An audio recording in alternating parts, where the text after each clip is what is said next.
Hello, hello, hello. Anybody home? Sounds. Everything working good? I hope so. How everybody is feeling this morning? It's very cold. Be safe out there, man. Be safe. Okay, I hope everybody is keeping warm. God is good all the time. Say hi to us. Fix. Trying to fix stuff. Okay, so I hope we're doing good. Everybody can see me and can hear me. 1 hour and 39 minutes to go until the game starts. It's an early game today in Kazakhstan between Astana and Chelsea. Very cold, difficult game for Chelsea. Astana boys, they already know the temperature, what they do. They play in those kind of conditions, so it's not gonna be an easy task for Chelsea today. But I hope that we can get the result. You know, today is one of those days that I'm not gonna be angry, no matter what, because the most important game is gonna be on Sunday against Brighton. So that one is going to be the most important. Get 3 points in the Premier League, because in the Conference League, Chelsea almost qualified or already qualified. There's no way we are not going to qualify. Even if we lose 10-0 today, it doesn't really matter for me. But you want to see a good performance. You want to see the boys fighting. Some people will say, take your chance. Yeah, take your chance in freaking minus 17 degrees outside, right? Young kids, 17 years old, 18 years old, outside in the temperature that they've never been before. So today, no judgment, no pointing fingers. If we win, we win. We don't win, it's all good. It's a big party. Phantom, my brother, he said that this is an easy win for Chelsea. Well, it's not an easy one, because Chelsea, first of all, don't have their first team. Let me even show you the players that travel. Let's say half of the players are from the academy. Some of the names that you never heard of. And all the big guns are in London recovering for the game on Sunday. You're playing outside in minus 17 degrees. Horrible conditions. I don't blame the manager for making those decisions. This game today means nothing really if you look at it in the big picture. Why risk players? Let me even show you. Let me try to see if I can pull a list of the traveling fans. Give me a second. Let me double check if I can do it.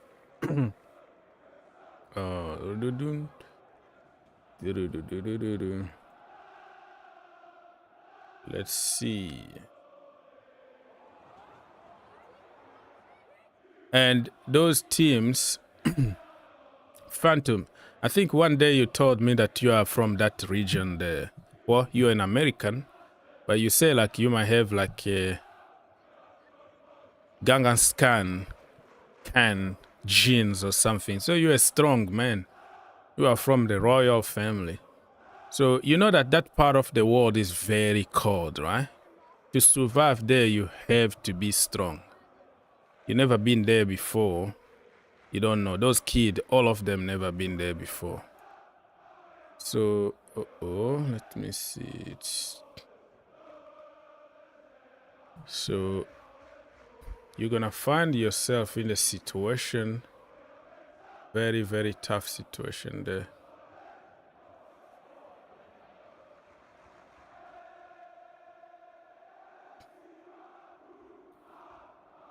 I am trying to find somewhere. Boom.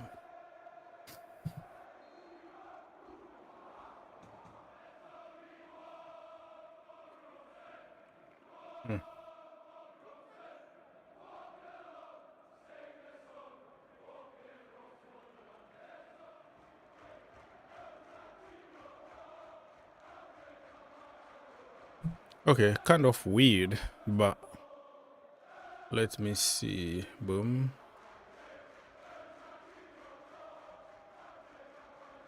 I think somebody put a list. UFC daily or something.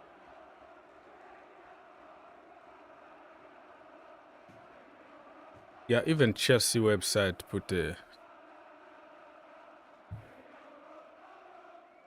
Astana regular season is already over because of the snow and temperature.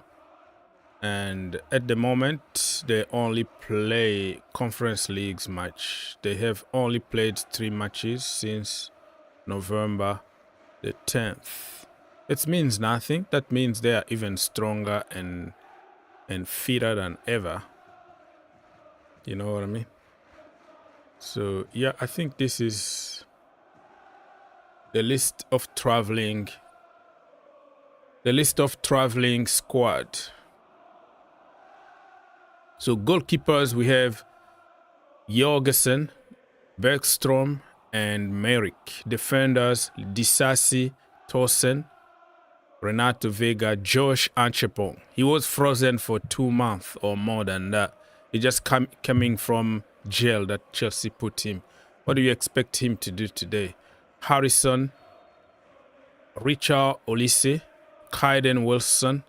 Midfielders, you have Chukwuemeka. When was the last time Chukwuemeka had 90 minutes?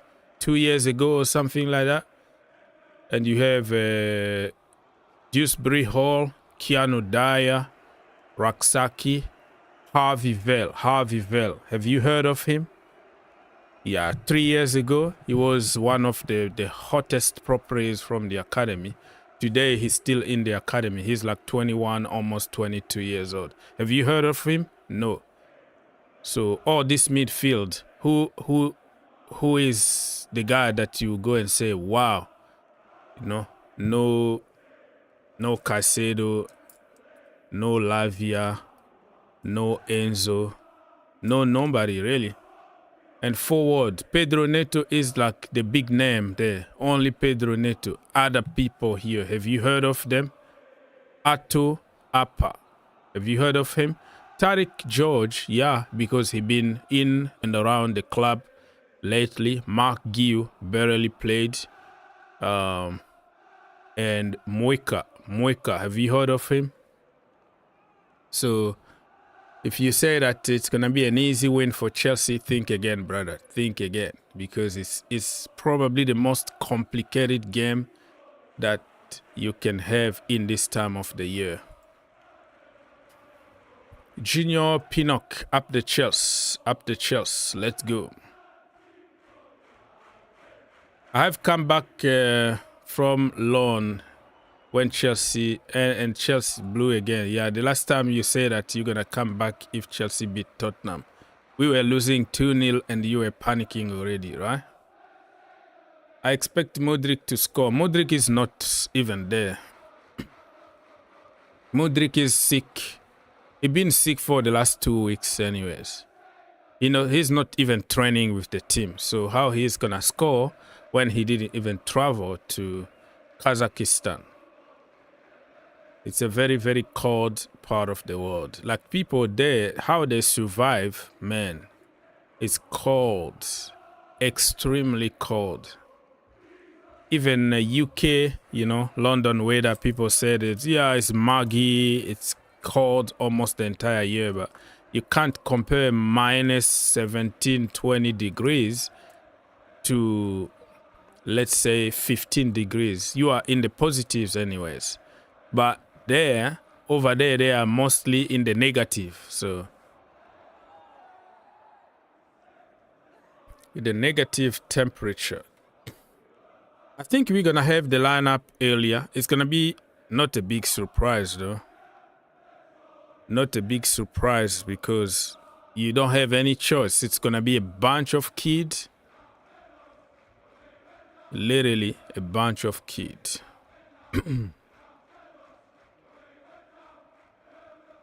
Why don't they have indoor stadium? That is a very good question. They have an indoor stadium in Astana, which is like the big city over there. We're not even playing in Astana. We're playing in another city. I forgot the name. But it's like 750 miles away from the city that club is from, if that makes sense. So you are from Arizona and you have to play, I don't know where, 750 miles away because your stadium is under renovation. So that they have a very good, beautiful stadium with a retractable roof. You know, it's like domes, NFL domes in America where you can close and you can open depending on the weather. So they have it. Beautiful, beautiful modern stadium. The problem is they are renovating that stadium. And their league is already over, so they didn't have to keep the stadium. So they are playing in a small stadium of 3,000 people. The stadium that they are renovating is like 30,000 capacity. And they're going to play in another city for 3,000 people only, 3,000 seats. So it's open stadium, no heat, no nothing. But their modern stadium, they have like heated pitch, you know, retractable roof. You know, you don't have to worry about snow. The pitch is heated, it's good inside, no problem at all. So I don't know if that was the strategy just so they can smash Chelsea. It's just like they put the bad conditions for you to struggle so they can beat you. That is my conspiracy theory. But yeah, that stadium is under renovation. That is the reason why we're gonna play away, like in the border with China, basically. So that is the reason. Let's go and check. Probably Chelsea got the lineup. Who knows? Yeah, the lineup is gonna be out there very soon because the game is gonna start in like 10:30 Eastern time. But in European competitions, I think you can publish your lineup couple hours even before the kickoff. In UK, most of the time 1 hour before the kickoff. I'm very sure that very, very soon. They get a very beautiful city though.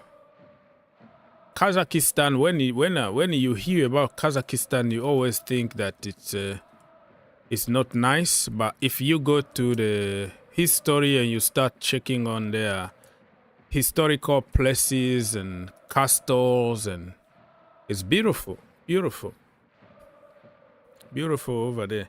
Just been putting some clips of the city here and there, and you can tell. Cable, you know, you can go for tourism over there. Chelsea fans are having good time over there. I saw some pictures from the fans having fun over there in the snow.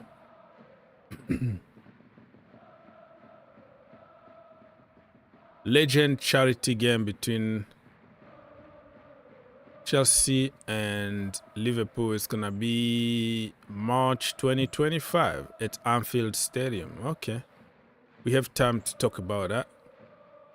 Now we are just waiting for the game. You see, beautiful. If you look at the pictures that we have online from there, it's just like amazing places. If you love snow, of course, you're gonna enjoy it. You are going to enjoy snow. Let it snow. Look. Yeah, Amarty. Amarty is the city that we are going to play today.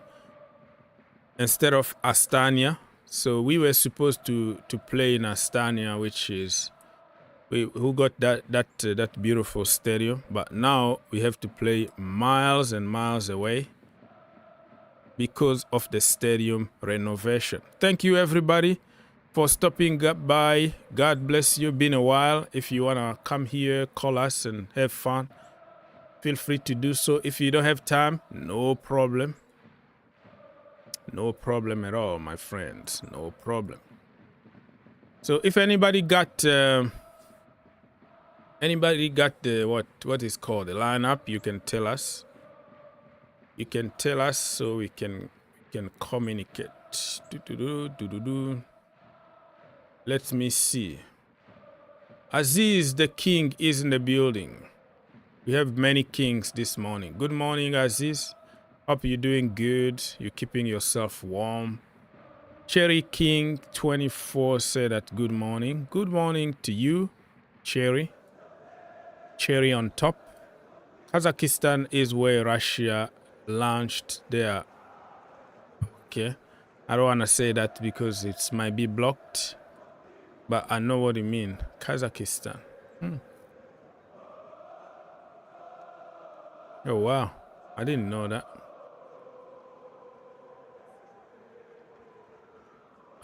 They launched their rocket. Okay. Okay. Well, that is politics. We don't want to see that. We don't want to see people dying for stupid political reasons. We are all the same people.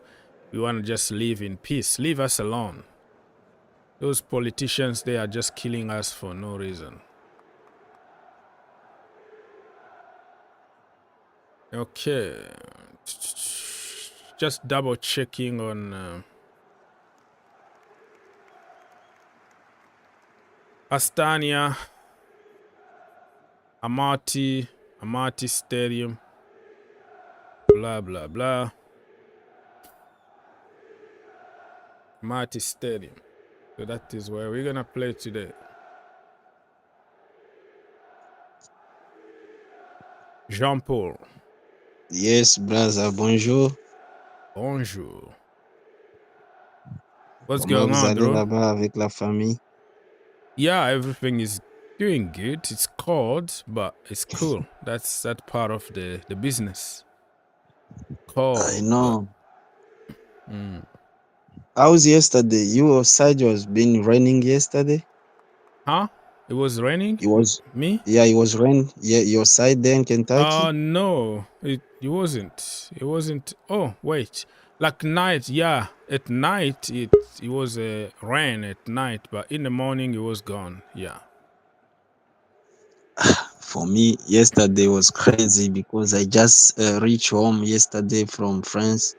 Oh, okay. It was raining like That's crazy. morning all day, heavy Oh. rain.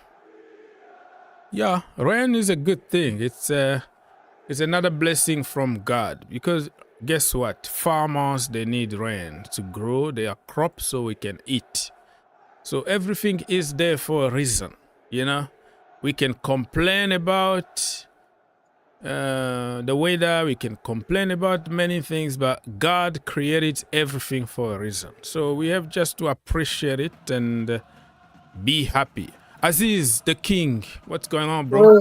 Bonjour, bonjour. Mr. Up Aziz. Chelsea, man. I'm still drinking the Kool-Aid of the weekend.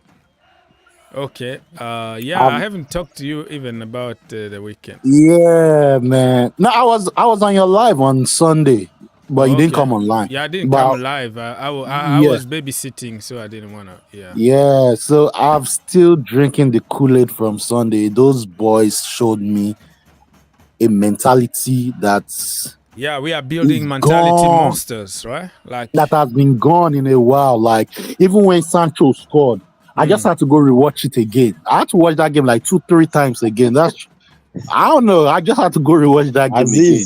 Aziz, Yeah. you good morning. You remember, brother, I told you the day about Sunday Brother, wait, everything will come up on Enzo Fernandez after divorce. You remember, I'm Guiu? telling you, boss, I won't lie to you. Sometimes, Okay, no, if anyone right. stress you, kick them out. I'm not going to say if any, you understand. If they stress you, kick them out. My bro has been balling we since. we're not And the new promoting. one, We're I don't not know what she's. promoting that people, but you know No, what no, they no, no, no, meant. no, We're no, not no. promoting. No, no. I'm promoting it for our brothers, to the guys. If you are being stressed at home, go find something else.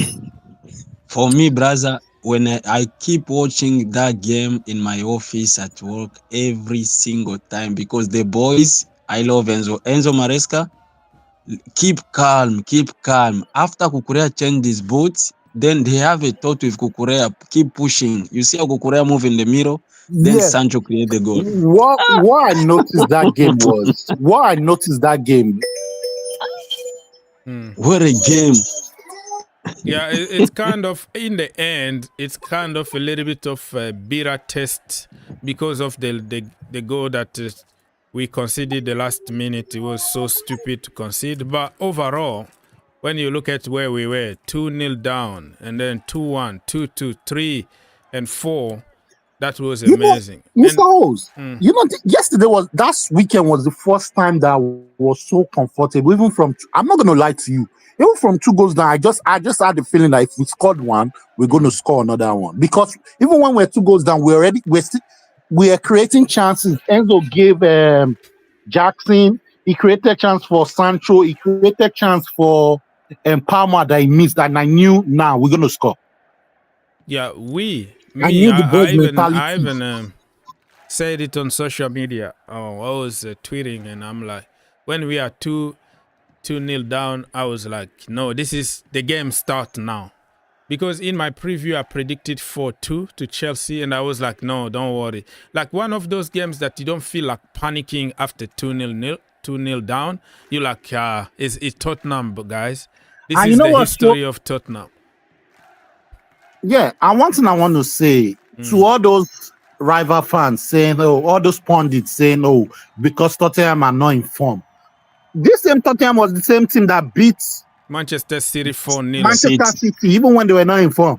You know, It's I'm always so a angry problem. with Jody, Lampard's former assistant. He was saying, oh, it's because, go watch his interview with Rio Ferdinand. He was saying, because Tottenham were not informed. I was like, you this failed assistant coach. Go sit down one place. Let these players give them their praises when they did something good. Yeah, No, brother, you see Gary Neville. Yeah. Gary Neville, Carragher, they are all enemy from Chelsea, about Chelsea. They don't like Chelsea to win. And you know what? So I'm so angry right now with the pundits. Why is it that when Chelsea were in crisis, they will not let Chelsea sleep? Now, Man U is in crisis. They're not saying anything about Manchester United. They just sacked one of their head this thing that bought all those flop players. They didn't say anything. But if it was Chelsea, $1 billion bottle job. Hey, Manchester United only 800. So we're 800 million. We're almost the same. 1 billion 800. There's no difference. The problem people don't understand with that narrative of 1 billion is the net spending. If you ask them what the net spending is, if you spend 1 billion and you bring 700,000 or million, is that to count? So they just inflate those numbers to make it sound like more dramatic because people are gonna pay more attention. But $1 billion this thing, even the $1 billion. The problem they say, they even refuse to talk about. They put everything together: bonuses, potential bonuses. Like Mikhail Mudryk got like a Ballon d'Or kind of bonus, and Chelsea will pay like 20 million extra to that.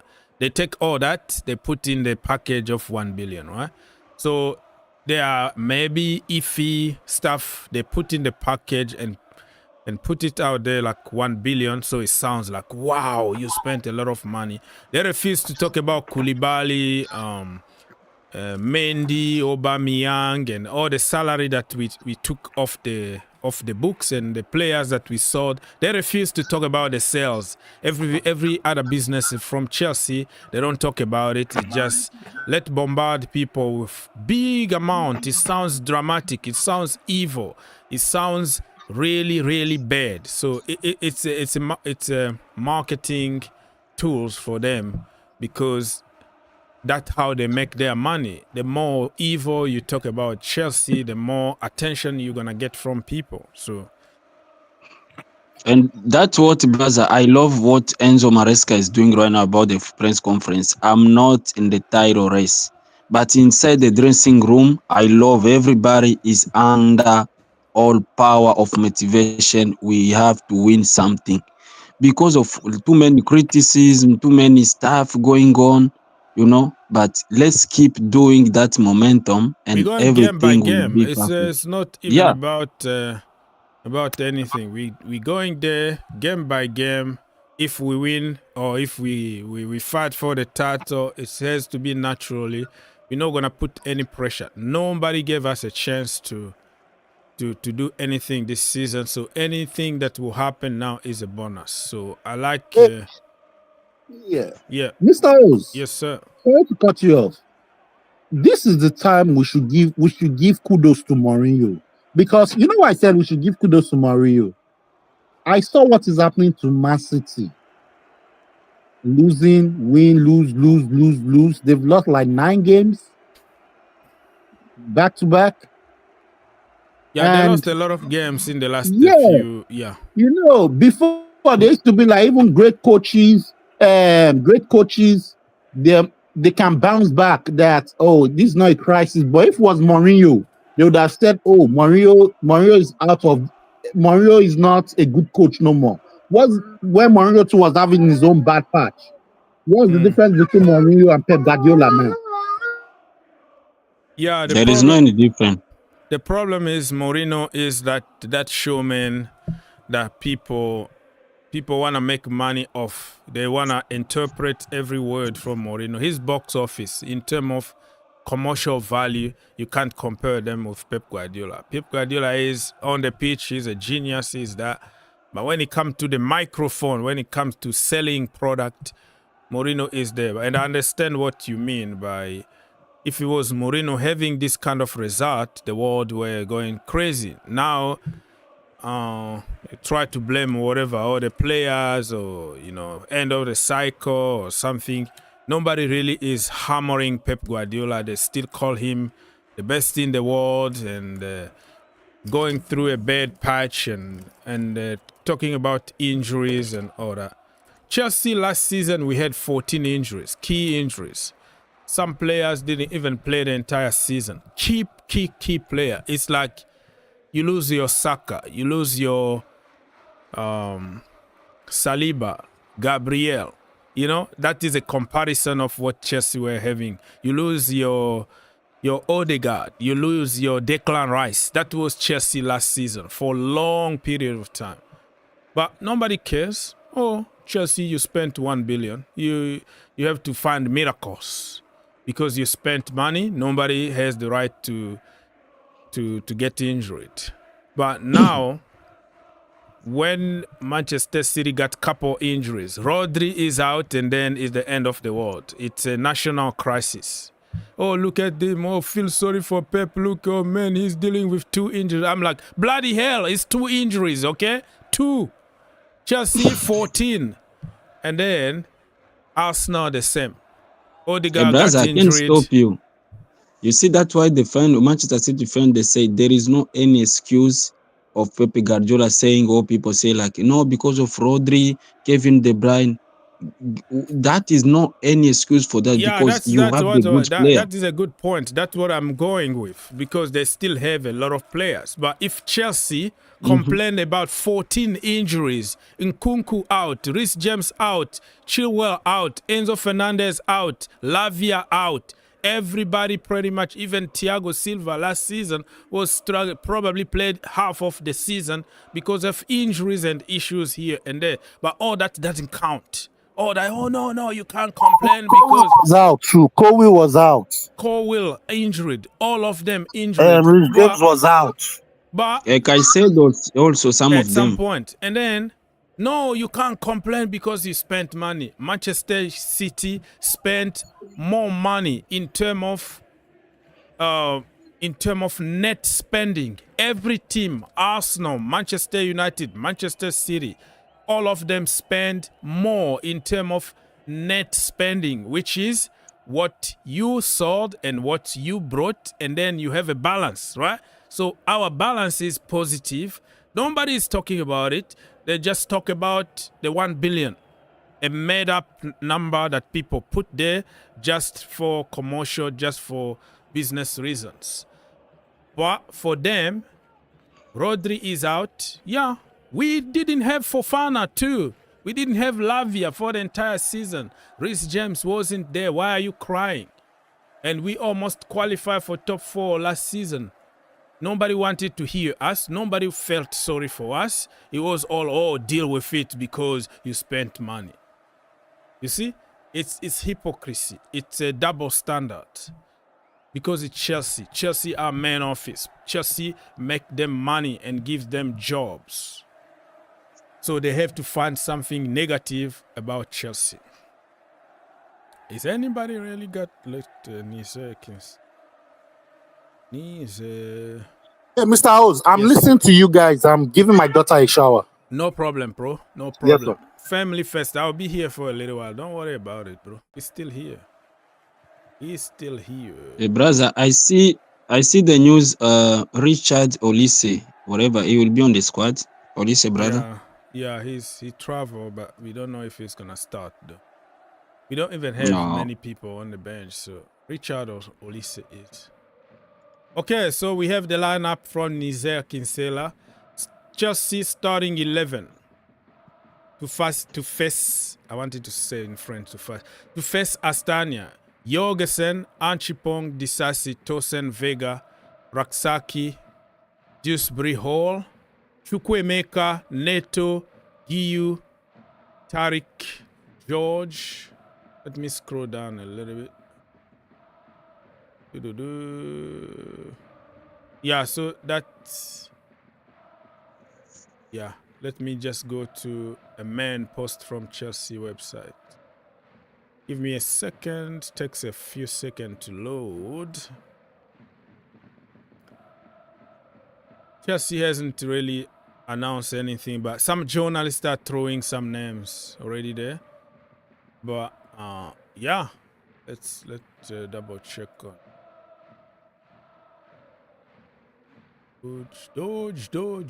Dodgers. Yeah, it's on the website, on UEFA website. All right, so Chelsea. What? Astana. No, that this is something. There's no yet. What? Nothing yet. No, it's there because Nizer Kinsella already put some names there. He didn't put the entire list.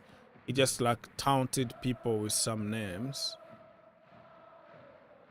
So he said here, this is Nizer. He's there in Kazakhstan right now, covering the team. So he said, Chelsea 11 to face Astana. Jorgensen. Please don't play music because it's gonna get me copyrighted. Chelsea 11. Sorry. Jorgensen, Anchepong, Disasi, Tosen, Vega, Raksaki, Dewsbury Hall, Chukwuemeka, Neto, Guiu, and Tariq George. Okay. But Chelsea officially haven't, because they give the lineup to the journalists before. They might have it like 1 hour before, but they are told not to publish it until a certain time. But some of them will just like link to their other account. So this is the real starting 11. Jorgensen, Anchipong, Disasi, Tosen, Vega, Raksaki, Dewsbury Hall, Chukwuemeka, Neto, Guiu, and Tariq George. So that is the thing. Nothing surprising here because we don't have big guns and nobody's gonna complain about anything. I just wanna the boys to have fun, to have good time over there. I wanna win, but even if we lose with the conditions that we have over there and a bunch of kids that never played together before and you're playing outside in minus 17 degrees, I completely understand. I'm not gonna come here, do my review and start pointing fingers. Nope. Nope. It's not going to happen. I am going to encourage them, support them no matter what the result is. The game that I don't want to lose is the game tomorrow. Oh, tomorrow or Sunday? The game on Sunday against Brentford at Stamford Bridge is the game that I don't want to lose, bro. That game is a must win. We don't beat them. Brentford are like a boogie team for Chelsea for years. We haven't beaten them for ages. Away and home, the same. So there you have it. You have the starting 11 here, people. Jorgensen, Anchapong, Disasi is the captain today. Tosin Adarabiayo, Vega, Raksaki, Dewsbury Hall, Pedro Neto, Chukwuemeka, Tariq George, Marc Guiu. On the bench, Beckstrom, Merrick, Olise, Mudryk Palmer, Wilson, Dyer, Vale, Apa, Mweka. So those are the boys that will represent us outside today. They're going to fight for us. Boys, just do whatever you can. That's it. I guess, because I guess he might play Mudryk this weekend, because Neto is on 2 yellow cards. So, yeah, he's not gonna play. He's not gonna play weekend against So against Brentford. But it looks likely. But he's ill. Like Mudryk been ill for the last 2 weeks. Have you seen him even in training, even on the list in match? He's not. Really? I didn't know he was ill. I didn't know. Yeah, he's ill. Somebody said it's trending on social media. So he's not even training with the team. The manager said it in the press conference yesterday. Yeah, I remember that. So he's ill. He's been ill for the last couple of weeks. So I don't think all of a sudden he's going to play on Sunday. You haven't trained with the team for 2 weeks. I don't think you're going to be there. Reason why Madueke is going to play and Sancho is going to play. We have a lot of options, bro. Sancho is there, and we have a Tariq George. The young man also can be there. So I think it's going to be Sancho and Madueke, your brother, that's your best friend Madueke. But I still rate Madueke more than Neto at the moment. I don't know. I don't have to explain myself. I just think that Madueke got a high ceiling. The day that brother is going to fix his stupid attitude, just be respectful, listen, and apply. That guy is going places. I can see it. That attitude, the way even he walk on the pitch is just like a rapper. It's like, yeah, it's me. Like the day that he will understand that it doesn't matter. Keep walking hard and stop that stupid attitude. He's going places. And I don't give up on people just like that. That's why I always support Madueke. But I know you fail to make a statement. The day Madueke knows football is a team effort, that is when he's going to arrive. That's part of that. But also, he does it. He's just still there, up and down. You will see even your daughter, right?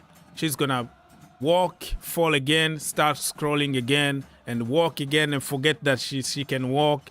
That's how kid walk. You have kid, you understand. And I'm not comparing Madueke with a kid. He's a 21 years old. He's already a man. But in terms also of building a character, building something in somebody. That's why we go to university for 7-8 years. There is a reason for that. Just like in football. Some players are gonna mature very, very early like old men. Look at Yamal. He's like a 30 years old prime Pele or something. And then you find a 22 years old, 23 years old who is acting like a stupid baby from ghetto or something. No maturity, no nothing. So you can't compare people just because somebody mature prematurely. Somebody mature earlier doesn't mean that anybody needs to be the same. So I still believe, because I've seen this kind of behavior, me and you, even when we were younger, we know how we behave. We know, like, yeah, it's me, I'm the man here. And at some point you understand that, no, you are not the man anymore. And you have just to give your life to other people, and everything is going to happen to you naturally. So Madueke is doing amazing work. He's improving, but he's still up and down. Like, he's going to be few games that you say, wow, what is this guy? And then for the next few games, he goes again to the bottom. I'm the man. So it's going to be that way until he understands it. And he's going to understand it. So we have to be patient about him. And most of the thing that he's dealing in the community is people just want to find that the bad moment. They want to find I told you so. They want to find bad things. And if you are looking for bad things, you're going to find 1,000 of them. You forget about 99% of good things. And you focus on the negatives. So the same it was last season, it was more about Jackson. This season, and Gallagher. And this season, because Gallagher is not there, we're just looking for somebody that we can hate. Because that is part of the business. We have to find a scapegoat. We have to find the next Gallagher, the next Mason Mount. And since we don't have anybody from the academy now to focus our effort on, we find another English guy, Madueke. So we forget everything good that he does, and we focus on the so-called bad things. It's not about, for even rival fans to see what, if a rival fan can see what we Chelsea fans are complaining about. So I'm not talking about, I don't have issue with his attitude. I'm talking about his selfishness. Time you're meant to release the ball, you don't release it. You understand? Time you're meant to take a shot. You understand? Do you see where I'm coming from? But the problem now is when he released the ball and the Cole Palmer misses it, we don't care because Cole Palmer is Cole Palmer. He's untouchable. But if you look at the way Cole Palmer plays his football, most of the time, he's also greedy. But because he delivers us, he saves us every game, he does even more crimes than Madueke. But we're going to focus on Madueke because we want him to be Palmer and we want him to score every single game. They are not the same. And how many you see when Palmer is playing with Madueke and Jackson, our attack is more fluid. They understand each other. Palmer and Madueke from the national team, they can close their eyes and find each other. Nobody is talking about that. Nobody talks about how many clear chances that Madueke create and nobody scores. We want to just focus on one time that he tried himself because he tired of passing and nobody is taking chances. Let me try myself. And sometimes when he tries, he scores. So we have to also give him the benefit of the doubt. Rival fans, they are just rival. They just want to banter. They want to live out of negativity. And this business of social media is about negative. It's about banter. It's about insult and evil, because that is what people will love you. They will subscribe to you and love you and send money because you are angry and you are, you are like a comedian and you kick everybody or you curse every single second. That's how people love you. So rival are rival, but Chelsea fans, we have to come to the point where we have to support our boys unconditionally. Unconditionally. Just don't be like Rory Jennings. It's always negative. Everything is negative. That is not good. Not good. I even watched an interview from Nicholas Jackson lately when that guy 4 years ago, he was playing in Senegal on the street. He didn't even understand the rules. He was like freestyling on the street. He didn't even have any structure. Like football wasn't even a structure for him. It's like the way we play, no referees, no whatever, linesmen or anything. He didn't understand any structure about football. He had just football. He has football IQ. He has skills, but he didn't have any structure. And he moved to a team in Senegal where they have some kind of structure. Less than a year, he went to Spain. And then they had to send him to the academy, send him on loan to like a third division to understand the simple principles of football, right? How the structure of football works. And look at him. 1 season at Chelsea, 2nd season, look at his level. So we have to understand those little things that let's support our boys. Critics, yes, but also give them the credit, the benefit of the doubt. Encourage them even when they are not doing good.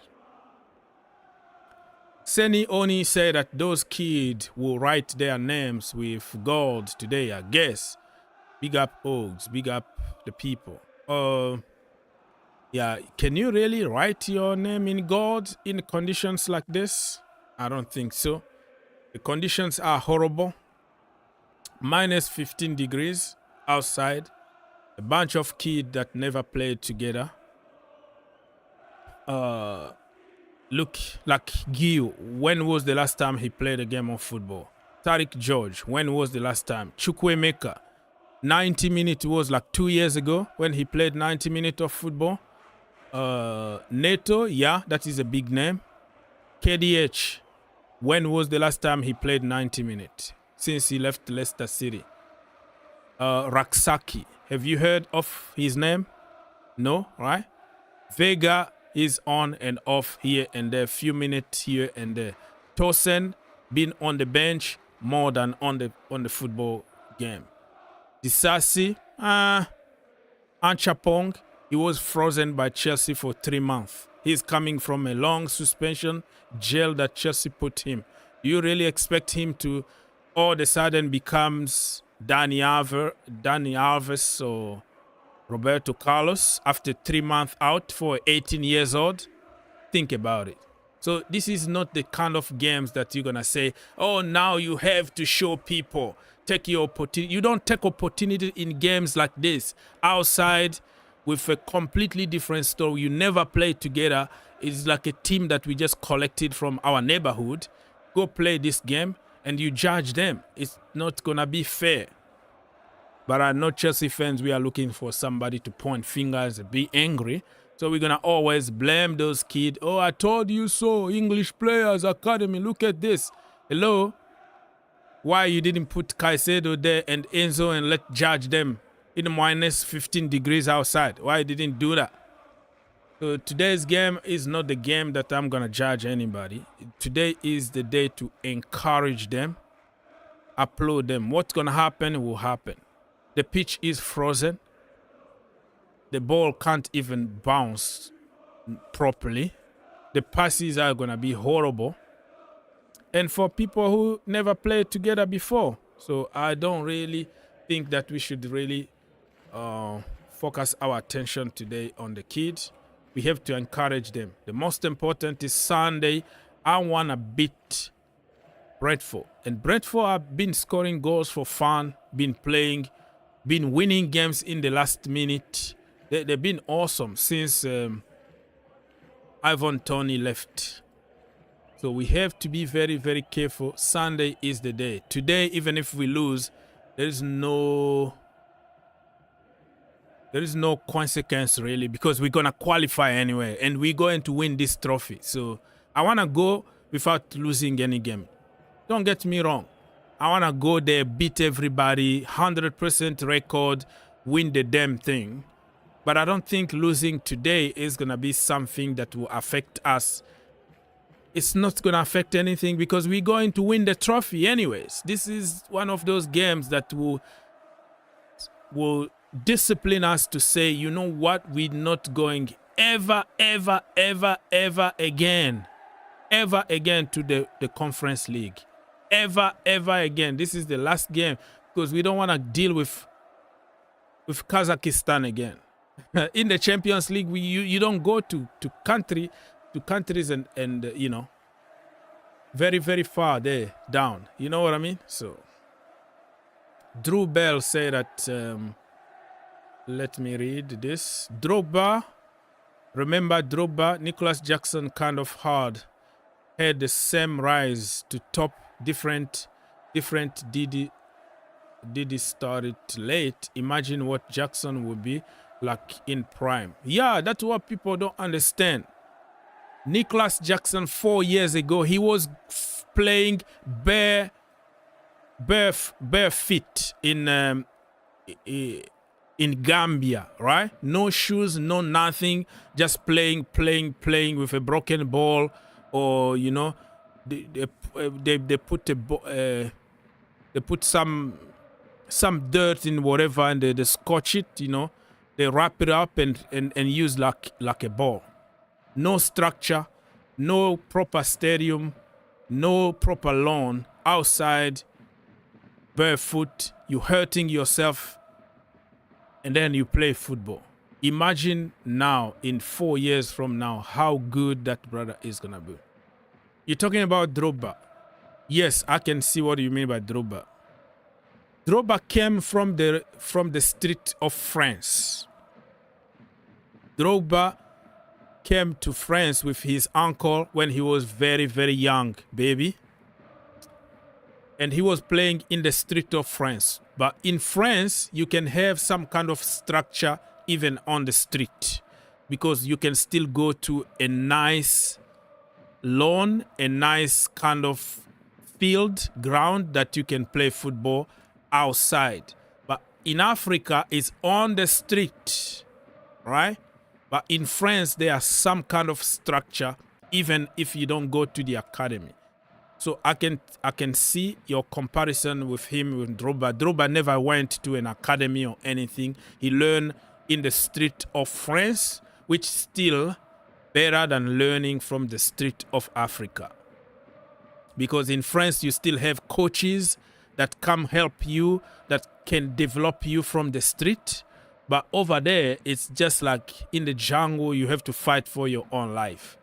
So I think Jackson went through hard time more than Drogba did, because Drogba was already in a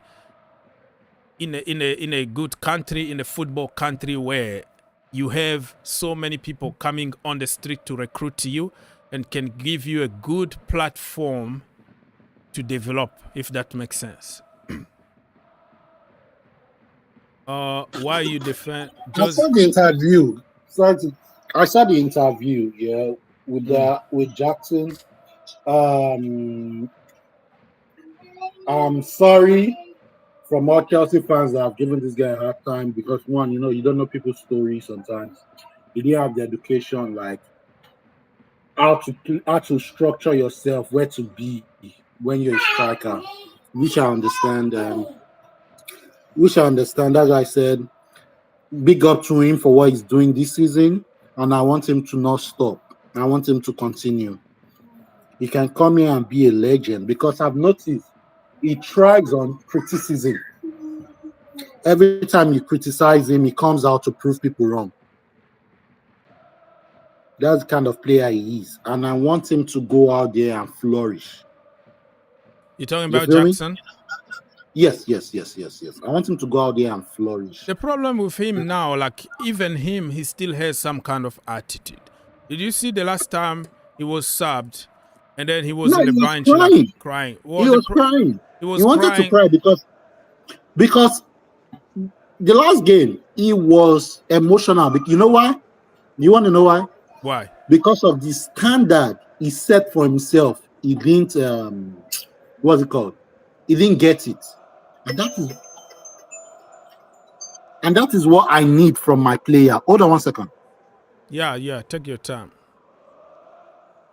And the end of the game, he didn't want to even celebrate with the fans. So that tells me that it's not only about him being disappointed about himself, but he was throwing his hands up when he was subbed. And I don't like that kind of attitude because it just shows like, I'm the man here, you don't take me out kind of attitude. I want to see you giving a good attitude. You were crap, you are subbed, get out and allow somebody to come in. Just accept the fact. Joseph said that you are defending everybody today, from Nicholas Jackson to the team. I always do it every single day, even if you don't see it. I can criticize fairly the owners, the players, but I always find balance. I see both ways. And that's the way I am, even in normal life. I don't see life as a black or white. There is other area. There is a black, white, yellow, gray, purple. There are so many colors than extreme. That's what we got in the community. You have to say yes, yes, yes, yes. Be a cultist. Or you have to be no, no, no, no. Evil, evil, evil, evil. You never, never. No, that is not me. That is not my life. So today, yes, I'm defending my club. I'm defending my players. I defend everybody. And the day that I will criticize them, you will come here and say, oh, why are you criticizing such and such? Because it's football. It's about today. If you are bad in the game, I say it fairly.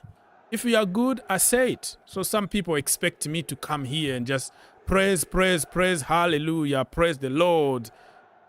No, that is not me. We have to tell the truth. I'm not a cultist. I don't get paid by anybody.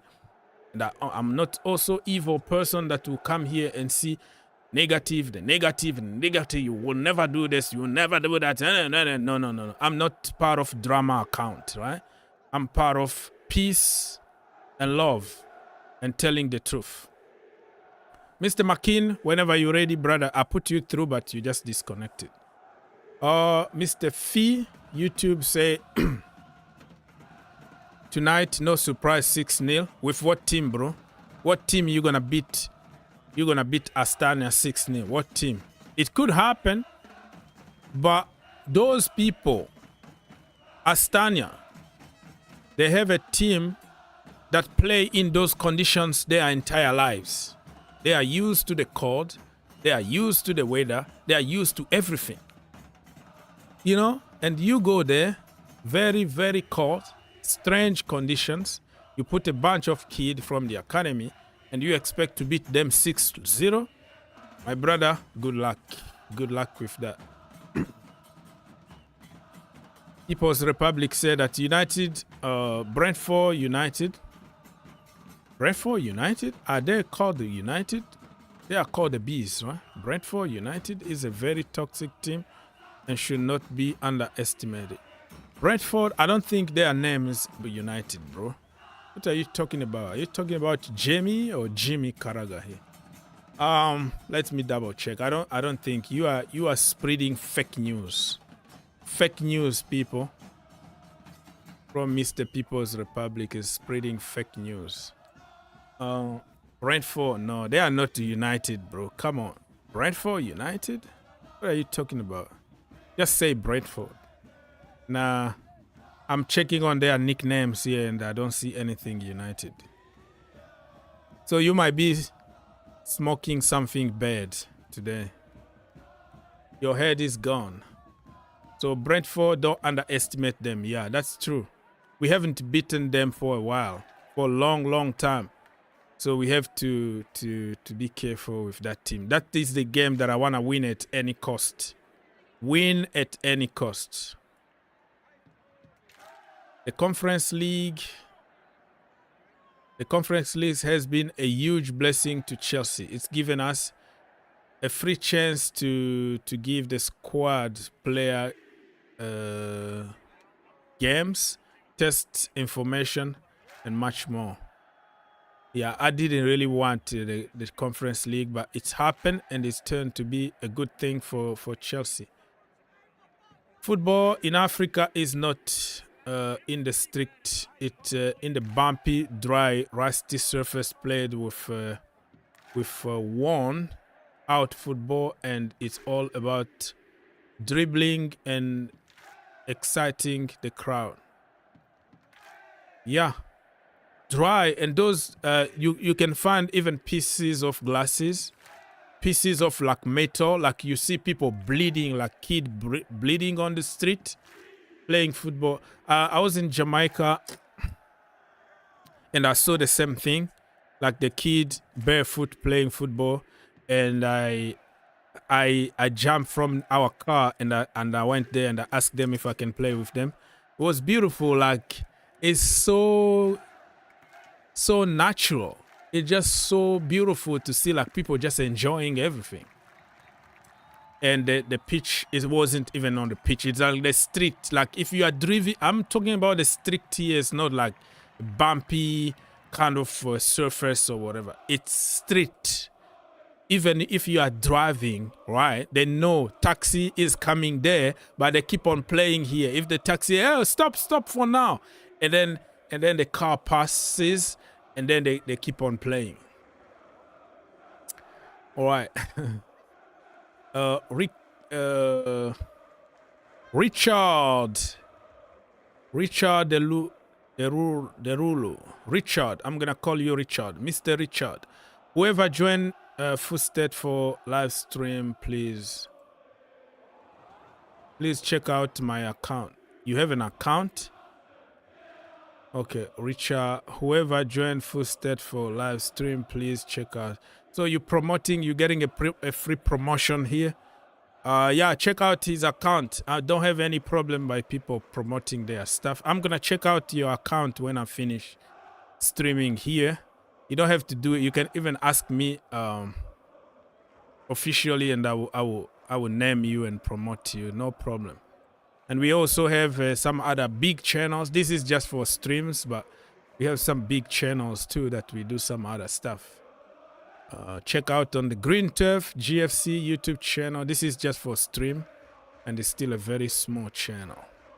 So Richard, if you want to promote your stuff, no problem. If you want to call us and promote your own channel, we don't have any problem here.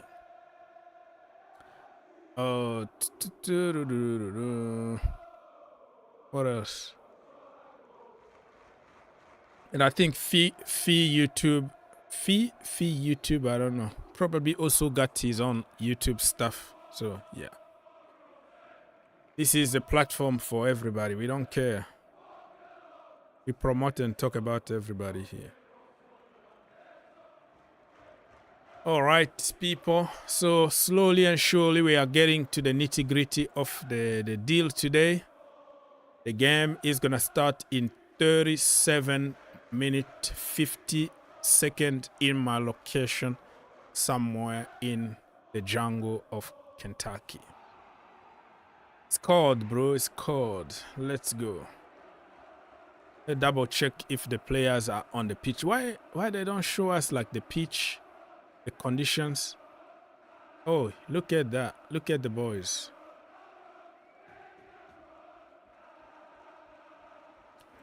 Today, if we win, it's going to be a very, very good thing. Look at Enzo Maresca and look at the boys.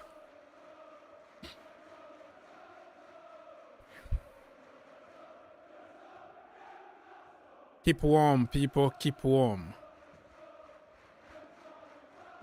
You know, the players that will suffer more are the players on the bench. Because when you have to sit, you need a blanket, you need a like hand warmer solution. You know those creams that you can warm your hands with? They need like triple gloves to keep themselves warm. Oh, look at look at that. They were just like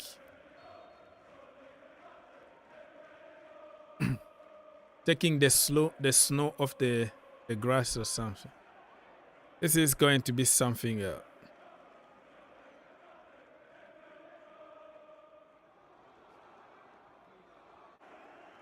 Yeah, awesome, dude, awesome. This is This is life, all right? Pedro Neto is like the biggest name in the team today. Big name.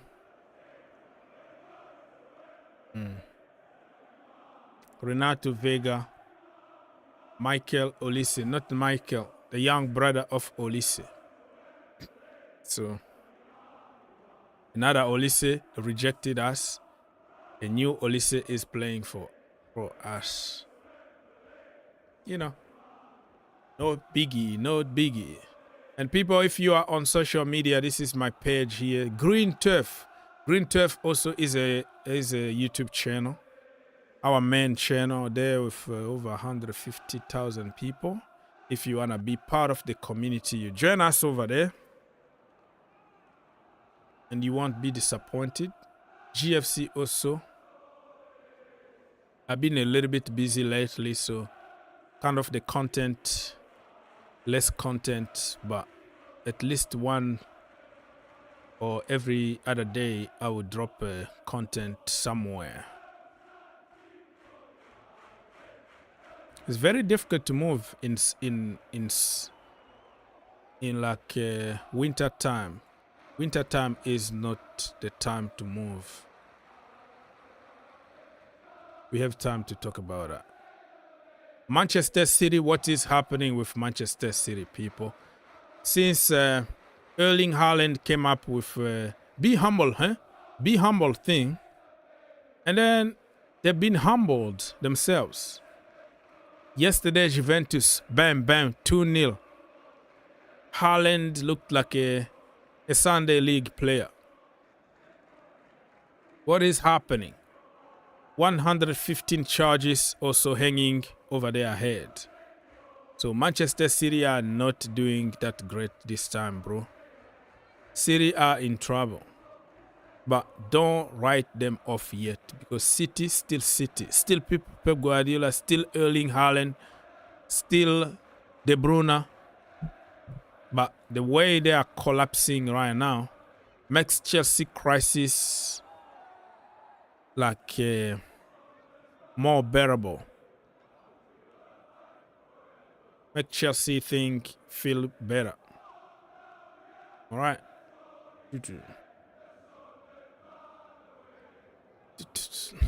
Can you give us the starting lineup, please, and explain who is who?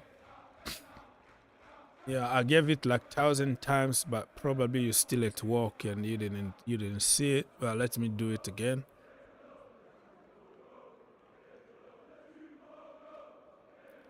Starting 11 is here. Jorgensen is the guy that we bought from Villarreal. Okay, he used to play with Nicholas Jackson over there. Villarreal goalkeeper, and he's our our goalkeeper today. Anchapong, young lad, English player, born in London, South London. Chelsea Academy kid through and through. 18 years old, amazing right back.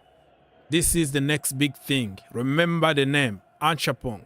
He was frozen by Chelsea because Chelsea tried to force him to a long-term contract so they can sell him. They can get money from him. And he was like, no, I'm not signing a contract if I don't have any path to play regular games in the Premier League or in the first team, not necessarily in the Premier League. I'm out. And it's going to be very stupid, given how Reece James is injury prone. And Malo Gusto, you know, he also got a fair share of injuries, and he's not that good defensively. He's good bombarding, overlapping, and crossing the ball. He can improve, still young, but just to give you, context behind what I'm talking about here. So Chelsea, this is the most stupid things that they can do right now. Get rid of a young prospect like this for pure profit and go and buy another average player from somewhere. So Anchapong, Disasi, you all know Disasi, Monaco captain. Sometimes he's a disaster. Sometimes he's going to have a solid performance. Here and there, So you all know Tosin is the guy that Chelsea got on free from Fulham, apparently to replace Thiago Silva. I said no, he can't. You can't replace somebody like Thiago Silva. They are not the same players. Thiago Silva is more intelligent. Thiago Silva is more got more pace and more defensive skill than Tosin. Tosin is calm, tall, powerful, no pace at all, and struggling with his positioning, but still can give you solid games here and there. Vega, you all know Vega, right?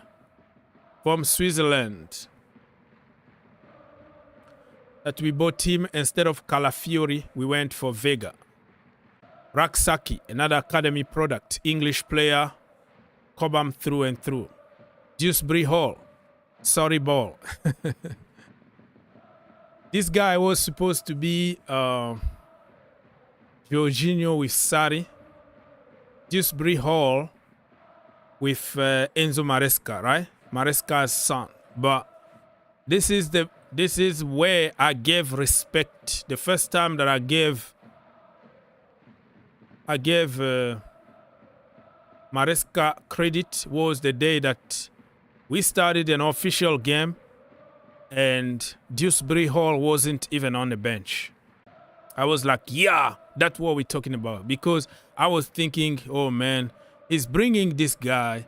He's going to play him week in and week out, no matter how bad he is, because he is Maresca's boy. But no. Maresca said, you don't perform good. We don't play the same way as Leicester City anymore. If you can't adapt, you are on the bench. Neto is Neto. Everybody knows Neto. Wolves. He used to be injury prone for years. This brother been on top of the Premier League, but he will play literally half of the season. Bad injuries.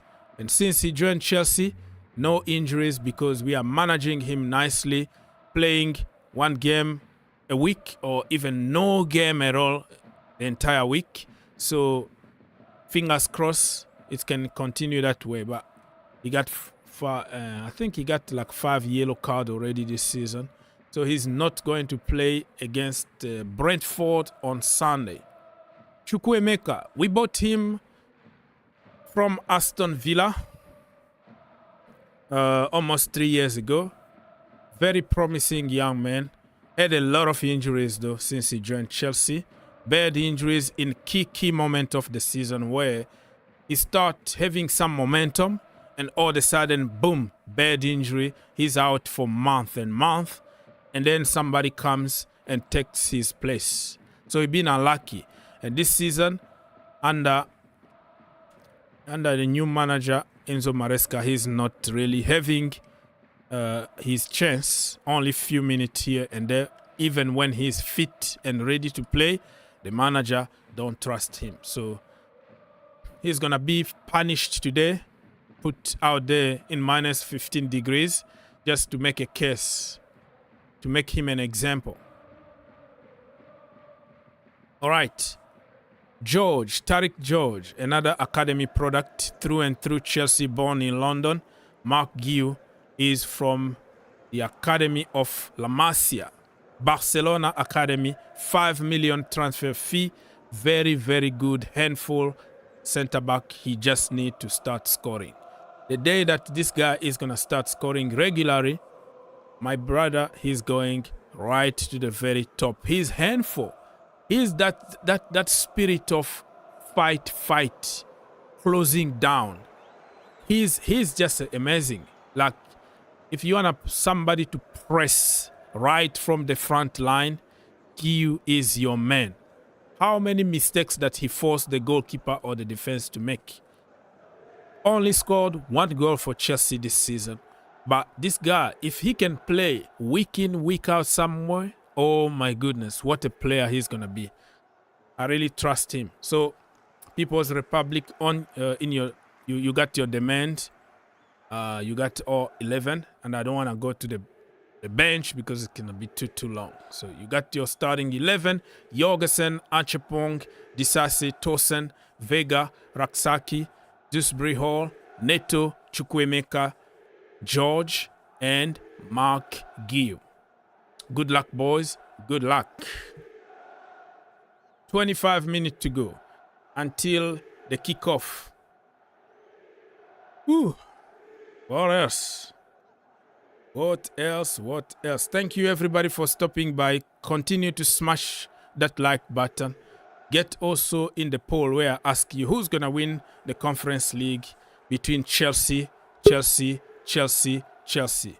4 times Chelsea. So you choose whatever Chelsea you want and you tell me who's going to win the Conference League. Peoples. Can I start by giving you congratulations? For what?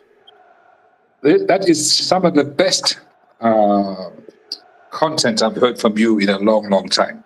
So the way you've just presented the squad in a very calm, very relaxed, and your knowledge from just standing without looking anything is amazing. So that presentation was something like even better than TV or reading a magazine. So I have to congratulate you with that. Thank you. Thank you. And Give well it up. done. Give it up for me, people. Give it up. Give it up. Smash the like. Smash the like. Yes. Sometimes you've got to, if somebody does something, in this life, this is the problem with this life. Many people, their spirit is that if somebody does well, they don't want to acknowledge them. But if you do bad, they're there. You know how it is. If you do something wrong, they will let you know. But if you do something well, people don't like to see it. They don't like to see others do better than them. So that is, unfortunately, this kind of evil spirit we live in this day. But these players you've mentioned, I still think it's very unfair on them. Minus, what did you say? Minus 18? Did you say? 15 now. It was at night. It was minus 17. Now it's like minus 15. Let me double check. In 1 hour, now it might be a little bit better, like minus 11 or something. Yeah, still minus 14 or something. Yeah. But the problem is that the ground, obviously, they must have underground heating or something. They don't have it there. That's the problem. The stadium that we were supposed to play in Astana is the stadium that got like retractable roof, and they have a heated pitch, but it's under renovation. I don't know if that is strategic just so they can punish Chelsea. Why all of a sudden during winter and you are in the Conference League, all of a sudden the stadium is closed, is going under renovation? Oh, okay. That is my suspicion and my conspiracy theory here. But we're going to another stadium with 3,000 people sit, and then nothing there. The pitch is not heated. It's just outside open bar. Deal with the element. So I think that is just like. You know why they left? Do you know why they left the snow? They didn't take the snow off the ground because snow is insulation, so it prevent the ground from freezing. As long as you've got a thick layer of snow, you keep it there, and just before the game, you remove the snow, and the ground is not frozen. This is what they've done there. Because if they play on a frozen hard pitch, can you imagine how many injuries Chelsea will have? Yeah, I'm just joking here, but when people used to say like in the away dressing room, like put a cold shower, like no even chair there. Don't put like those leather chair and whatever. Like put like hard wood chair over there, so the opposition team can't even have a shower and are in bad conditions. So that's what I think. Like, okay, they decided, well, listen, this is what we do. We are from Kazakhstan, bro. We are mountain guys. We are snow guys, all right? So let's go there, bring Chelsea in the outside, punish them. One of the strategies, just like Nigerian team left in the airport for 12 hours with no food, no water, no nothing.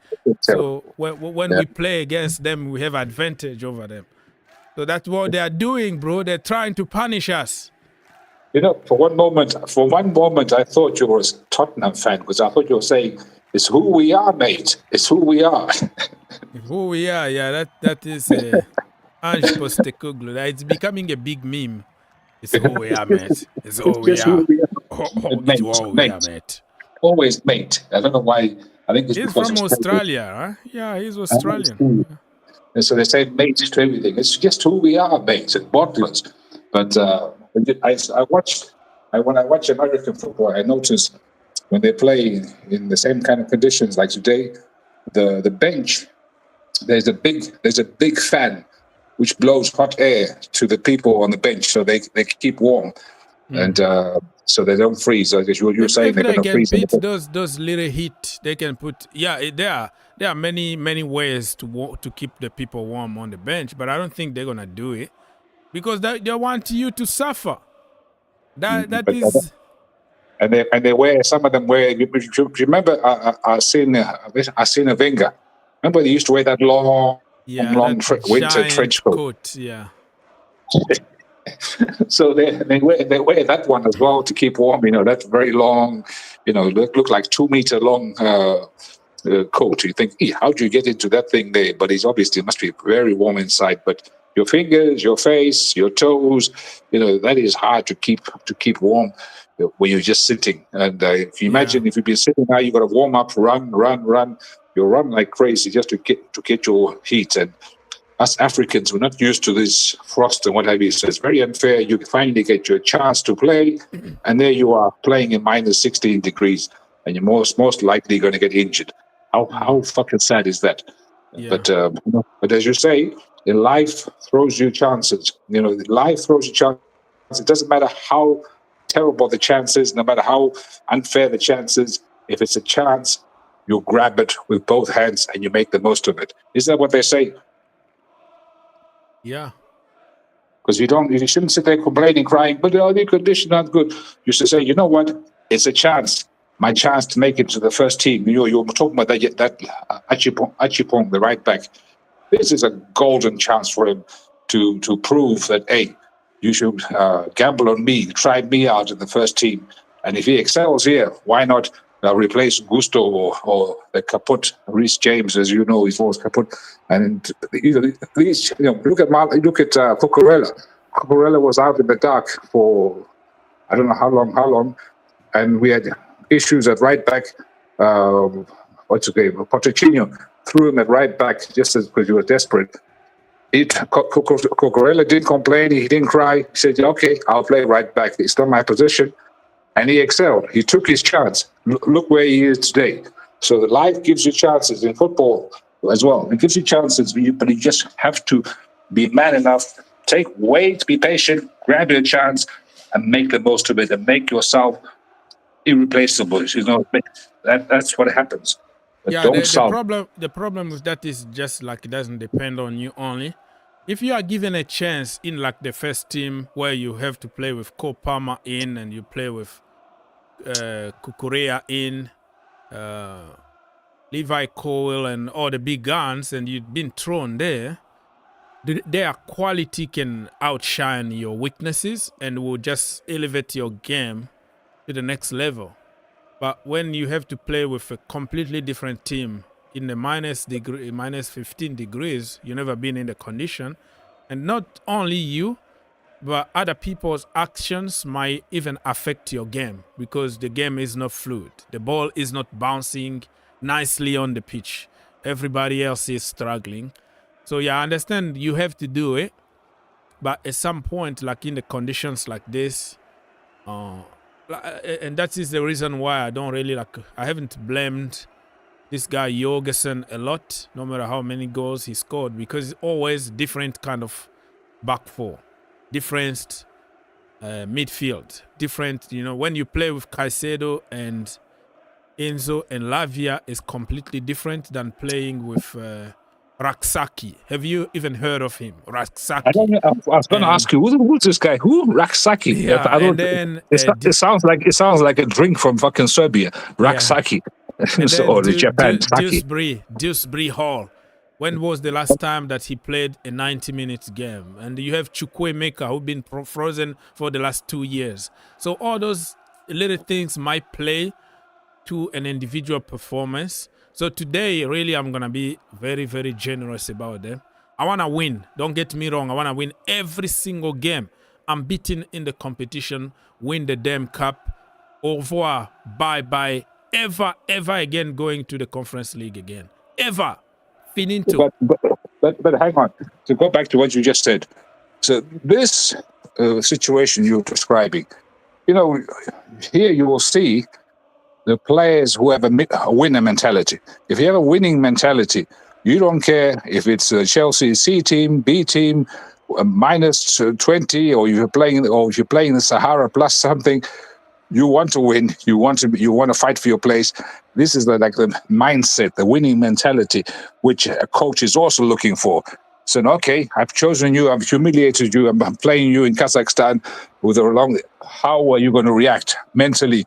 Are you going to fight, or are you just going to say, I don't want to play this game. I want to. No, the fighters. They will show themselves. This is beauty of this. This is the beauty of this tournament. I told you, this tournament is a blessing in disguise, because it's given us golden opportunities to see players, to test them, to see their mentality, to see where you're at. Look at, you were responsible for humiliating Enzo Fernandez, and he played him in the Conference League. Enzo didn't sulk. Enzo is a winner. He has a winning mentality. He said, okay, you want to humiliate me like this? I will play. And he played, he excelled. And look at him now. Even you, Mr. Oaks, were saying, wow, I don't know what happened to this guy, but he's now showing the Argentina Enzo. Yeah, I don't know what to say, but I don't think really playing in the Conference League is a humiliation. I think when we got the cup, it's gonna be cup. We're the only team that won the 3 competitions in Europe and blah blah. It's gonna feel good right now because of all the conditions and the small countries that we're going to play. But next round in January, believe me, they're gonna put Cole Palmer back in the team. The so-called the people who don't wanna be humiliated in the Conference League are gonna be very angry if they don't play the semi-final or the final. Are you gonna be happy lifting the trophy without playing on it? Now it's becoming important, but you called it humiliation when we were trying to get to this point. So it's like that is gonna be hypocrisy. Because No, but hang on, wait. I'll explain why I say it's humiliation. So you just said the big guns, Cole Palmer, and I don't know who else, Caicedo, and all these big players. They've been not playing in this Conference League because they're too big names, and they want to save them. But now if you allowed Sen to play with the other squad players, the B team, squad amateur team, and then suddenly, when it comes to when it's business time, when it's knockout stages, what have you, all the other big boys reappear. Can't you see how it's humiliating? Then suddenly you lose your place because the so-called big guns who didn't do any of the work. You've done all the work through, beating all these teams, and now suddenly, no, Cole Palmer wants to play. So now, sorry, you're done and dusty. You're back in, training squad or something. Very, very unfair, but it's dog-eat-dog world, not so football. There's no prisoners in football. And that's what I said. Calling it humiliating, like Enzo Fernandez in the Conference League is not fair, because the same Enzo Fernandez, if you don't play him in semi-final, quarterfinals, and the final, it's gonna be you humiliated him for not playing the final. So we have to be fair. It's the same competition in different stages. It doesn't mean that you humiliate somebody because you play him in the Conference League. It could be a moment to teach him a lesson, or for him to improve on some of his skills. It's all a learning process. Even if you play against the Sunday League team or whatever level, you learn something. And Enzo Fernandez was playing because he also is a Chelsea team. Doesn't have to be you are bigger than a competition. You are not bigger than any competition. Okay. What you're saying there, of course, is correct. But if you take into consideration that when the manager says no, Cole Palmer and a few others, they are too important, too big names to be playing in this competition. We're going to rest them, or we're going to not even put them in the squad. But my captain, my leader, my captain, no, but him, he's not good enough to be in the first team. He's I'm going to just throw him in the Conference League together with all the other squad players, disasters, and whoever. And that's my whole point, that you're captain. First of all, that is your own theory. Nobody said that they are too big and we're not going to put them there. Let me explain why. Reece James, injury prone. He's more in the hospital than on the pitch. So they took him all together from the Conference League just to help him. It didn't even help him because he's injured again. Romeo Lavia, he was out for entire season. The brother didn't kick a ball. He kicked 36 minutes the entire season last season. Okay, let's take him off now and let's see how his health is. And Fofana, the brother missed in the last 3 years, 2 years of football in the last 3. Let's take him out of the competition. Cole Palmer is your magic man. Is your talisman. Is the guy that will come up with magic when nobody expects. The guy that will gel you, that will bail you out of the jail when nothing is complicated. Why are you going to take all those risks? Why? You play on Thursday and you play on Sunday early in the morning and you have to fly him to Kazakhstan for 4 hours. So it's common sense. And also, they left Enzo in London now, complaining about him sitting in his warm jacuzzi with his new girlfriend, rapper from Argentina. Complaining about that, right? That is not humiliation. Now you're treating him properly. Now you're treating him properly, like the captain he is. No, now you're treating him it's not about being captain. Like you're making it sounds like there is a crap team and there is a good team, but the manager didn't do it because of a crap competition. It's because of the distance, jet lag, the conditions, and the big game that we have in the Premier League. Because this Conference League is already wrapped up. We already qualified for the next round. It's dead rubber game.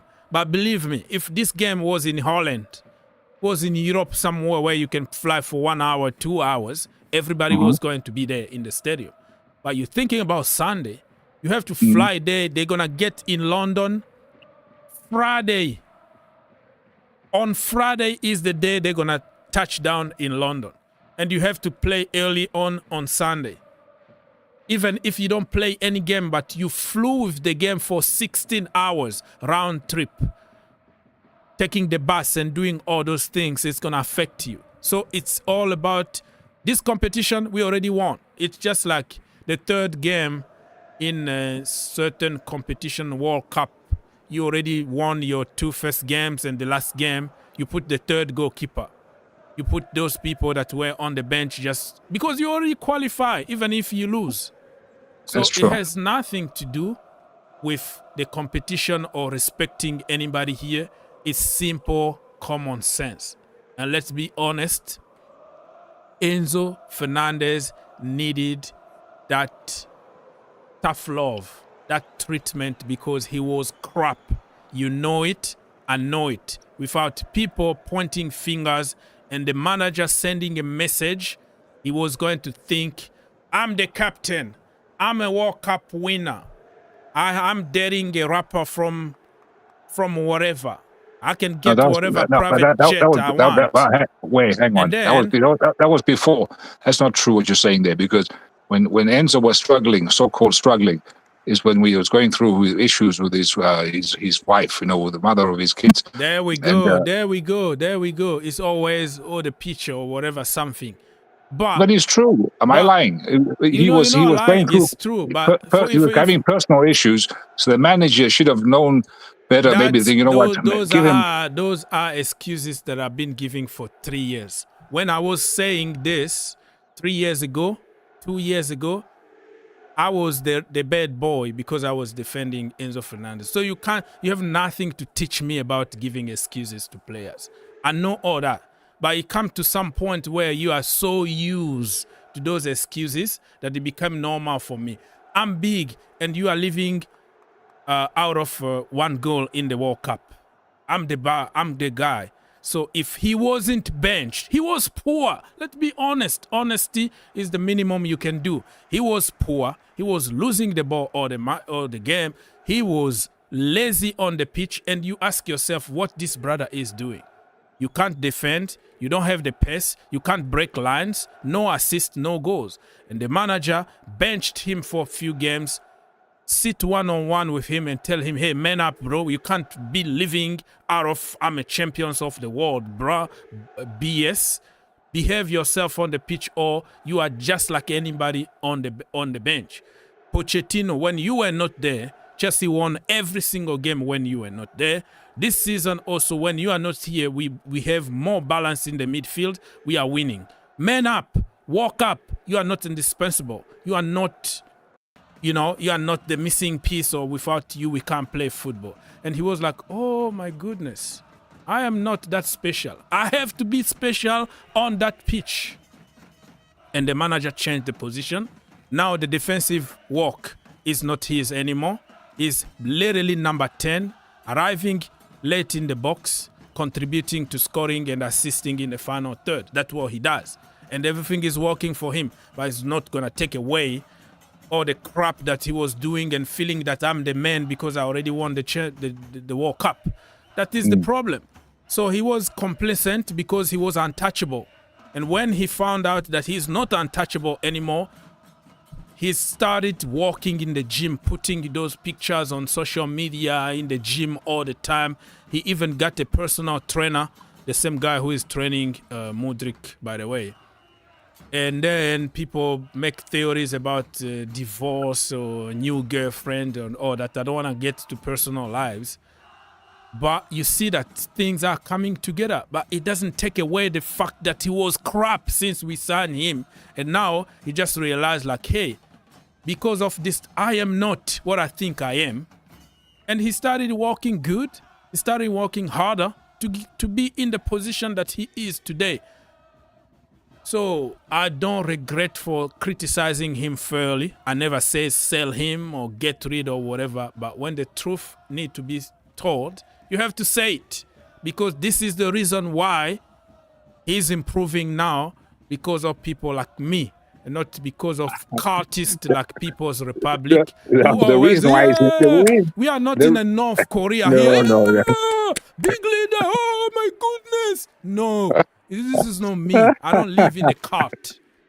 And the reason why he's improving is because the manager finally found the position for him to play. He found his ideal position. Okay, this is how to play. You all on social media, you all experts told us he's a deep player. He can play only from the deep to dictate the game. He's a Fabregas kind of thing. He's don't play him there. Don't play him there. But now all of a sudden, because he's walking in the final third, everybody's, oh, this is the position. But you guys told us for years now that we are wasting him for playing him in advanced position. Now everybody can see what I was saying, that Enzo, if you don't have minimum defensive skills and you ask him to play as a DM, basically dictating the game, you are basically the last line of defense and you can't even run, brother, something is wrong with your head. So online experts try to make all kind of theories just to fit their narratives. I agree with you there. Okay, change subjects. I have to pick your brain again because you have to help me out here. So I'm just like to see. I'm looking at the substitutes bench for Chelsea. I don't know any of these players. I've never heard of them. Who are these guys? Yeah, most of them are from the academy. Mike, Richard, Bergstrom. I know Bergstrom's a goalkeeper. I know him. What about the other guys?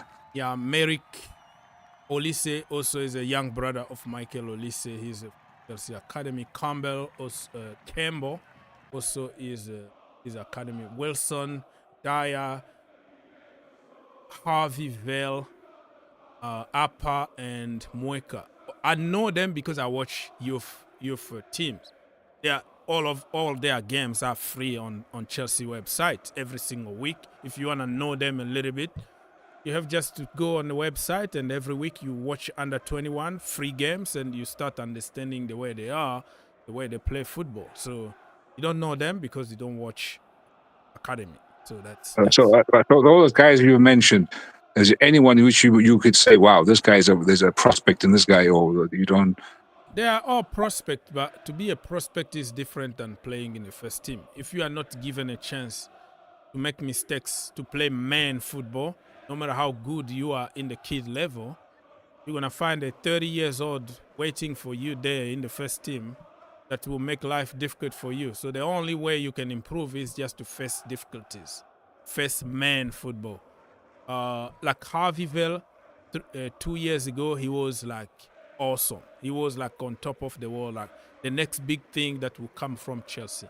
Now he's still in the academy for one reason or another. No path to the first team because we keep on buying and buying and buying and buying. So Chelsea, yeah, amazing academy, but the way we treat the people from the academy most of the time is just for profit, and there is no real path for them to develop. It is what it is. The academy is just a business. It is what it is. So we're going to take a break. Everything is going to be on the screen, commentary and whatever, and then come back at halftime. I don't really take this game seriously. I know it's going to be a tough game. We might lose, but I want Chelsea to win this game. I want us to win, but if we lose, you're not going to see me come here and complain about it because I understand everything. Yeah, well, yeah. All right, so stay tuned for the commentary, and I'll be back in 45 minutes. Much appreciated. See you. Ciao. Okay, Mr. People and everybody else, stay tuned because you have amazing commentary and everything. Screen. I'm just behind the scenes so I can make some coffee, make some cereal, eat some breakfast while I'm watching the game, and come back at halftime to continue. Sure.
Being played across the back line, Raksaki got back towards halfway.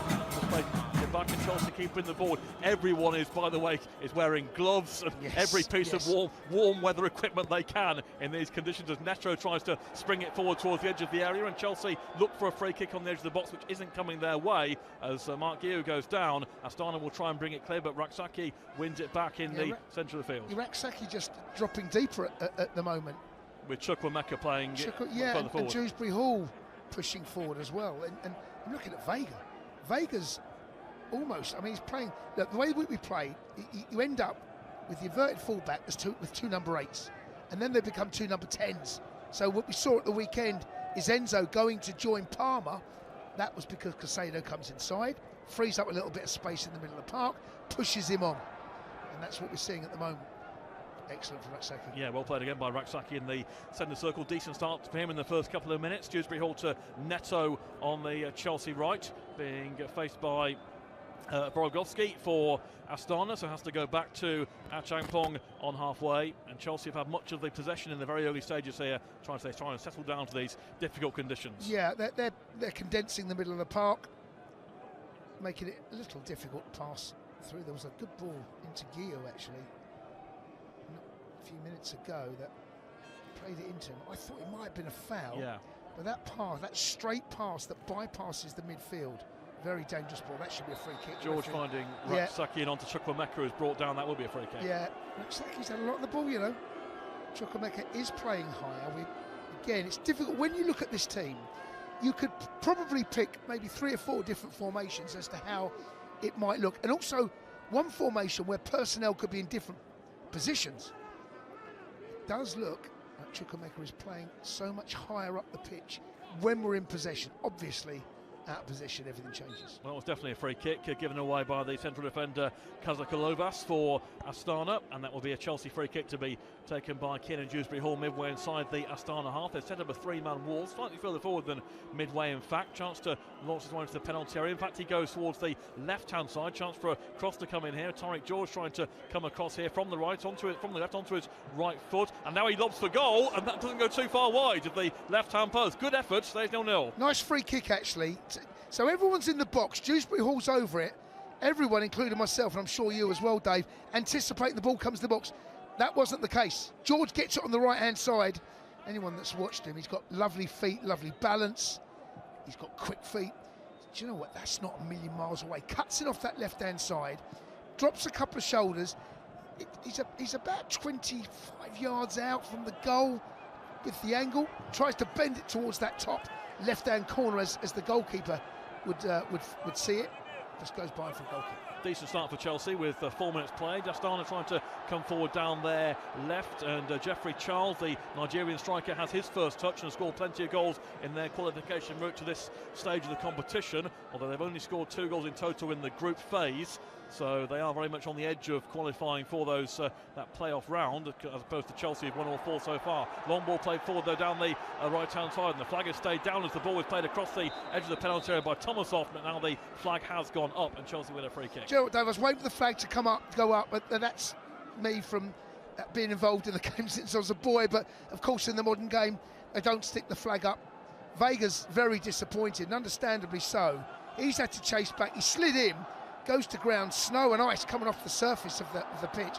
I think that flag can go up, Dave. He's so far in. He's not going through one-on-one, is he? He's going down the right. No, but look, they're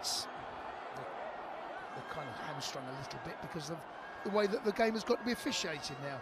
It allows play to develop, but yes, offside was never in doubt. 5 minutes played. Astana 0, Chelsea 0 in the early kick-off today, as Chelsea look to secure their place. If they do win here, then they will be secure in the top 8, which is very much in their favour anyway.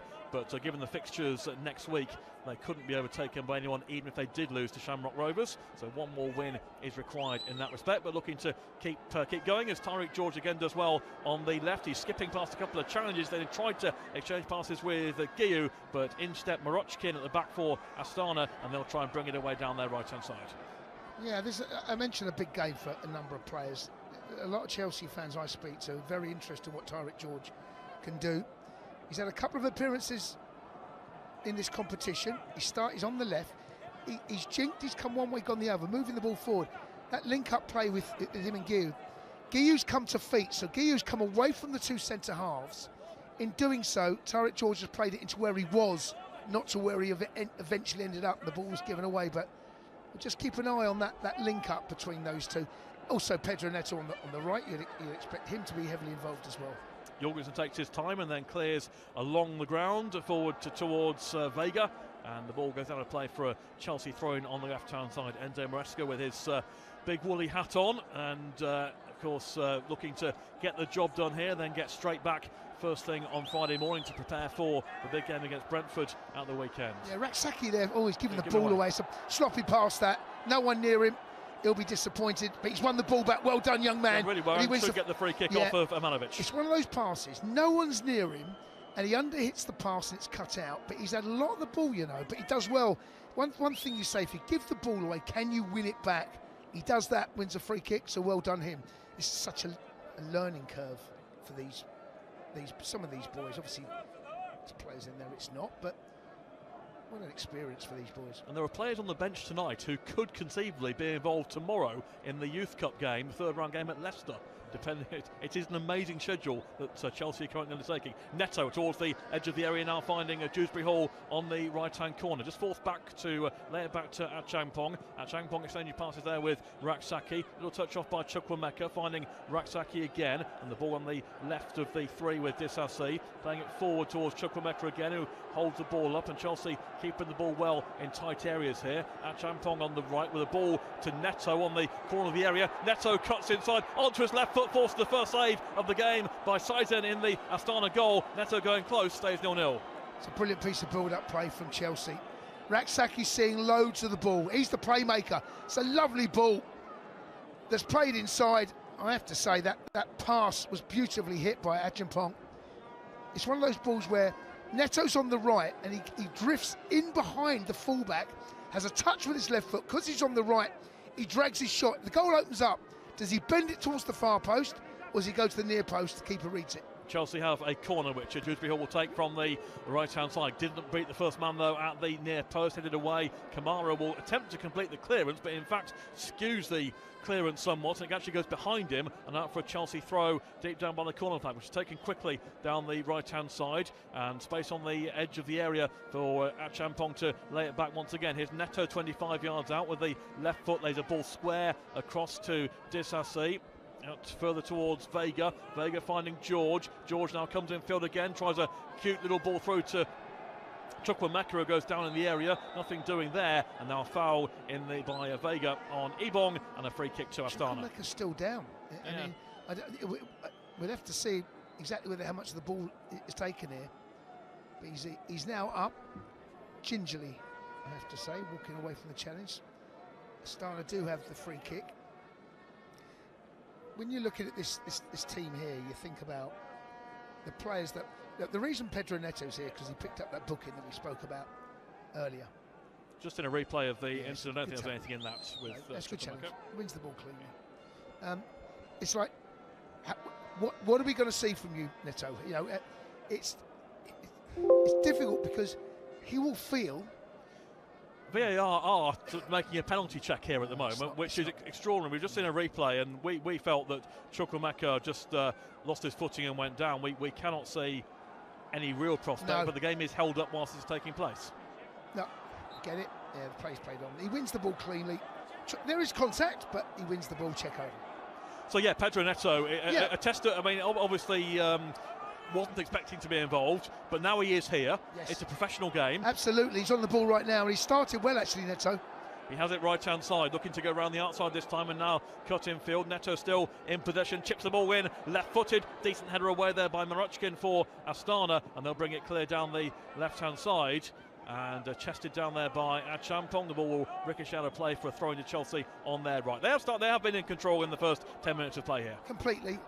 What Astana do very well actually is they flood the box when the ball goes into the wide areas. George one side, Neto the other. They're very good at getting bodies back, expecting, anticipating that cross to come in or the shot to come in. They've looked okay. Just the one big chance Neto has had, that beautiful pass from Achampong that just played it in behind the fullback. Chelsea in total control. At times walking pace.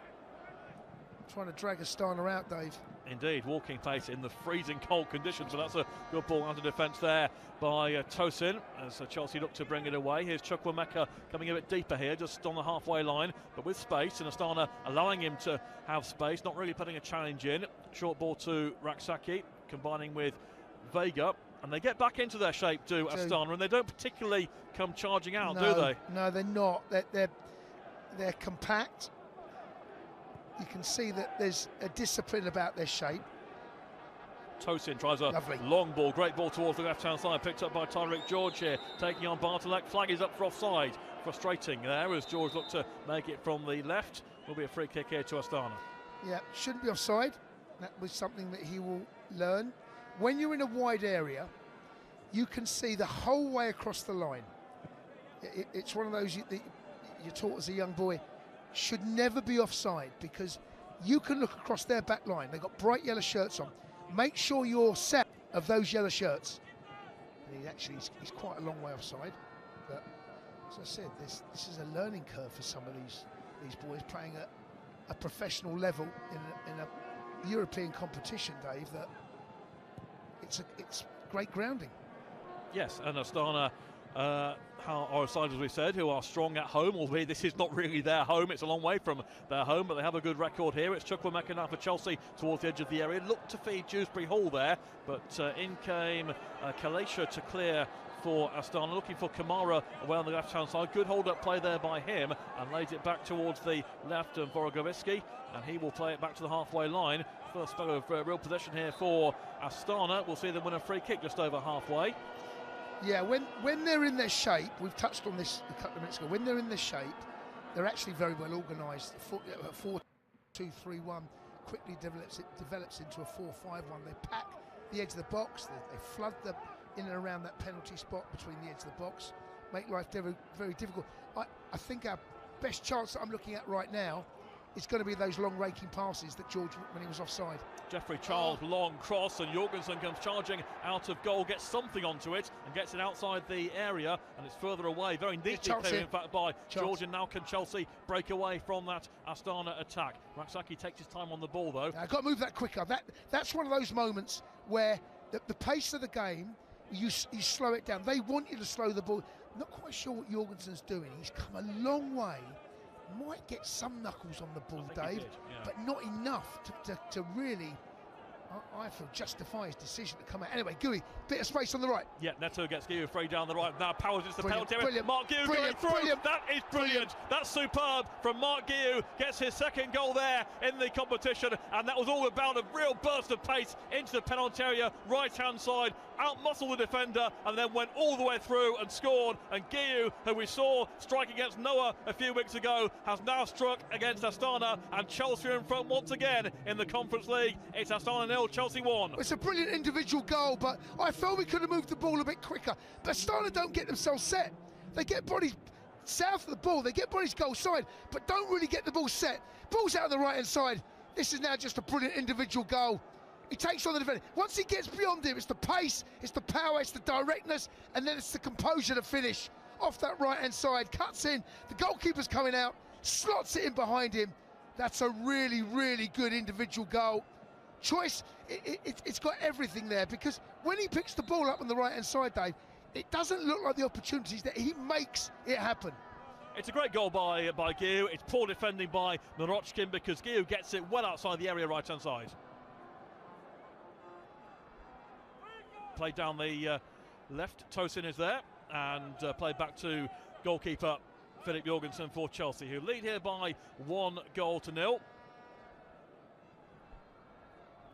And Raksaki towards the left-hand side. 15 minutes on the clock here.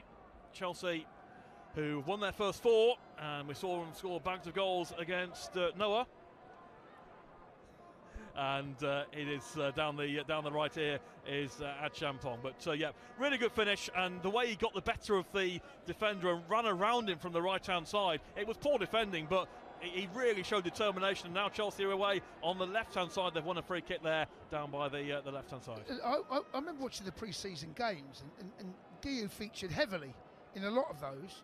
And one thing that struck me and struck a lot of Chelsea fans is his pace. He's a quick boy, and he's prepared to work hard. He closes down spaces. He's deceptively quick, the ball at his feet, as we've just seen there. But it was the directness. It was one thing on his mind. Brilliant play. Lovely turn by Raksaki, going past a couple of challenges, gets the free kick. Yeah, and now we've got our noses in front. Astana won't change anything just yet. There's no need, but we're enjoying ourselves out there at the moment. Astana they can't get out, and when they do get out, they can't stay out. And the ball's been cut out now, again by Achampong. And this is at the moment a walk in a cold park, but a walk in a park at the moment. Yes. More like an ice rink, but yes, okay, very well put. But anyway, Raksaki has the ball in centre field, midway inside the half. He finds Keane and Dewsbury Hall, finding Raksaki once again. Tariq George in lots of space on the left-hand side if Disasi can find him. Instead plays it back. But Marc Guiu is clearly work in progress. We know that. But this competition is absolutely ideal for him, isn't it? It's perfect for him to gain experience, scoring some goals. Here's Neto going down the right here for Chelsea. Looked like he was fouled, but still tries to stab it back. It wasn't foul. The referee didn't give it. No. And so they will break away. Kamara down their left. They'll try and move it further forward. with, on the left-hand side, Borogowski in space to ping a ball towards the right here. Headed back very neatly there by Vega to Jorgensen. Do you know, this has been good. It's nearly 17.5 on the clock. Look, no one came here watching today's game thinking that Chelsea will struggle. But you never know. You know, there's those banana skins. Because it's such a young, such a changed team, how are they going to link up? You know, how are you going to adapt to having new partners? Because partnerships are built up over not just 2 or 3 games, seasons at times. But Chelsea very, very much in control of this game. The second goal you'll feel probably right now is too much for them. Brilliant for Neto. Neto gets round the outside down the right-hand side. Ball into the penalty area. Has been bundled in. It's that man again. Marc Guiu is there with a real bundled finish. He's in the back of the net. So is the ball. So is Astana, the defender. But Neto superb down the right-hand side. Again got the better as marker. Pulled it across. And Marc Guiu's there again to double up. Astana 0, Chelsea 2. Brilliant Pedro Neto. There was a lot of talk about, look, does he want to be here? He must have been gutted. He got booked 5 minutes from the end against Spurs. He'll probably be back home in the warmth in London. Well played him. Gets the ball on the right-hand side. It's a step over. This is the thing about Neto. He can go both ways. He drives in on the left, does a step over, drills it towards the near post. Guiu, it might be an own goal, you know. It might be. This angle might tell us, Dave. No, it doesn't. But the thing is, whatever the result here, this will tell us. Oh, it's hard to tell because Morochkin might come back off Morochkin's backside. But the point that's really worth making is the movement from Guiu, because he drives at near post, and that, when I sometimes find that centre forwards do not do that enough when the ball's out wide, they end up on their heels or waiting. Sometimes you've got to anticipate where the ball's going to be. Neto's on the right, does a step over with his left foot, goes on the outside. His blistering pace takes him beyond the defender. Then he drills it towards the near post. Because Guiu's run has dragged bodies there, anything can happen. And that's exactly what did. I get a feeling he might not get that one. At the moment, Uefa have given it as an own goal against Morochkin, and it looked like they all bundled their way in. And I think that it was a great cross by Neto. And I think that from the replay that we saw. But you know what, though, Dave? It's Guiu's movement that creates the problem. Yeah. If Guiu stays on the edge of the 6-yard box, the keeper gathers that. Oh yeah. So it's all about the movement. Brilliant run from Neto. Drills it near post. Guiu will want to claim it. Let's see if he gets a touch on it. He might, you know. He might. They're going to have to look at that a few times. He might get some studs on it. It's inconclusive. Every angle we've seen thus far is inconclusive. And I understand why Uefa have given it as an own goal. But I'm going to give Guiu the credit for the movement, the anticipation, plus Neto's individual piece of skill, which creates the problem for them. But what is conclusive is it's 2-0 to Chelsea, and they have the lead that their play deserves in the first 20 minutes. They have come with exactly the right attitude here. They've not given Astana a stiff, and they're going forward again here down the left-hand side, and a chance for a ball to be played across the penalty area. In comes a half challenge on Chukwuemeka, wins it back and lays it back for Vega to strike. That blocks away off a Astana defender, but it's wave after wave of Chelsea pressure, possession and chances here, and they deserve their 2-goal lead. Yeah, brilliant run from Chukwuemeka. I think he could have done what Neto did the other side just a little bit earlier. Drill it across the face of the 6-yard box. He overcomplicates it a little bit by having a touch, bit of space for Dewsbury Hall. However, he's on the right, knocking it back into midfield. Now finding that man Neto again on the right-hand touchline, looking to come inside. Again, quick ball to Dewsbury Hall, who this time finds himself in an offside position. I've got some good news for Marc Guiu. Uefa have changed their minds, and they've given him the goal. He's now got 2. So therefore, they've had a look at it. We did say he might get studs on it, and if you get something on it, you've got the goal. It was impossible from the angles. They've obviously slowed it down. If Guiu gets anything on it, then that means he's directed the ball goalwards, has to be on target, then consequently comes off the defender and given an own goal. 2 for him. He's on a hat-trick. He's on a hat-trick, and he's got plenty of time to try you know what? do it. This goes back to the point that you and I were talking about as the game kicked off. What an opportunity for these boys to shine.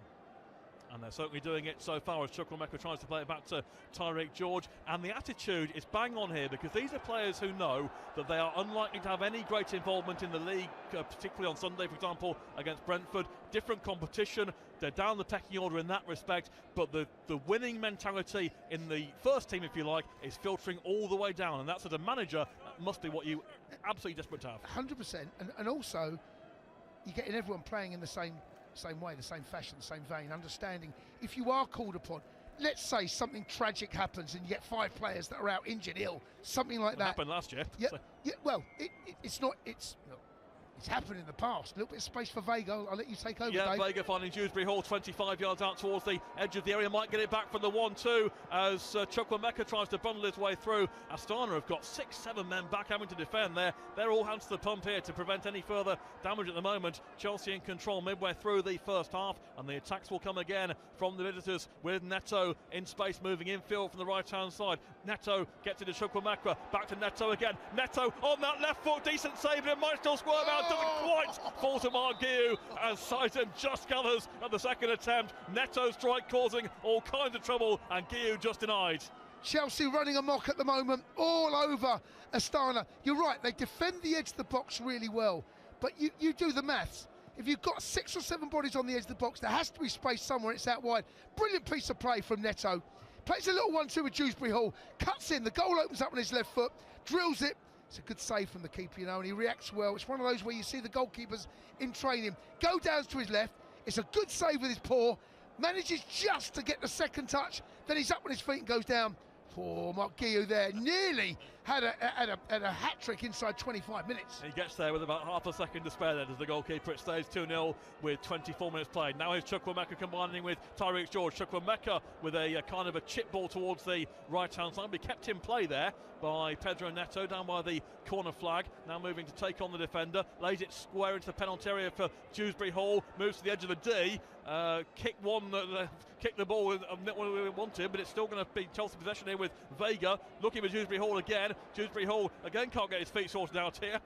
So tight into the box. That's where you've got to move the ball wide. Look how narrow their back four become, and their midfield. They're defending the edge of the box. Dewsbury Hall trying to slot it through there. Play back to the goalkeeper though. Defending the edge of the box really well. What they haven't done, however, is defend the wide areas, and that's where Chelsea have had a lot of the joy. When you do come inside, that you've got to follow your pass. You pass the ball. Neto did it earlier.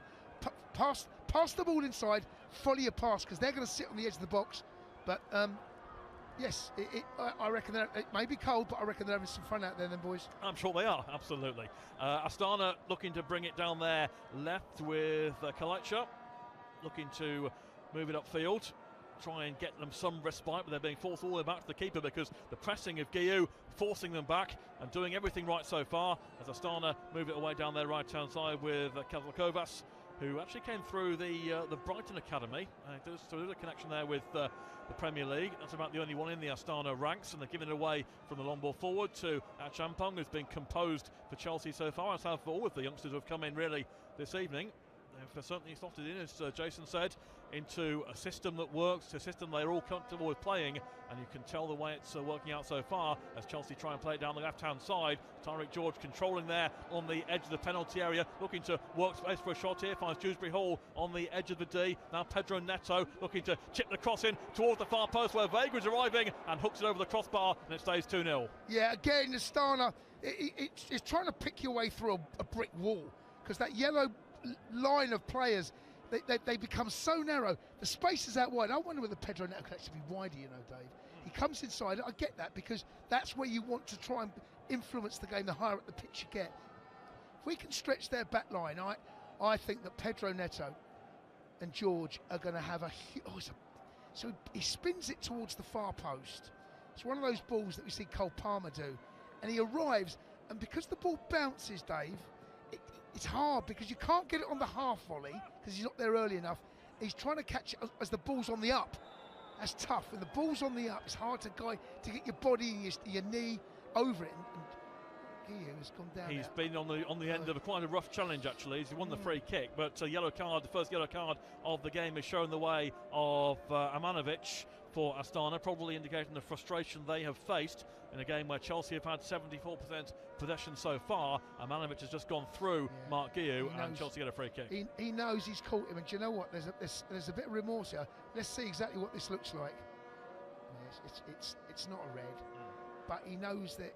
So the problem he's got is that he's tackling back towards his own goal.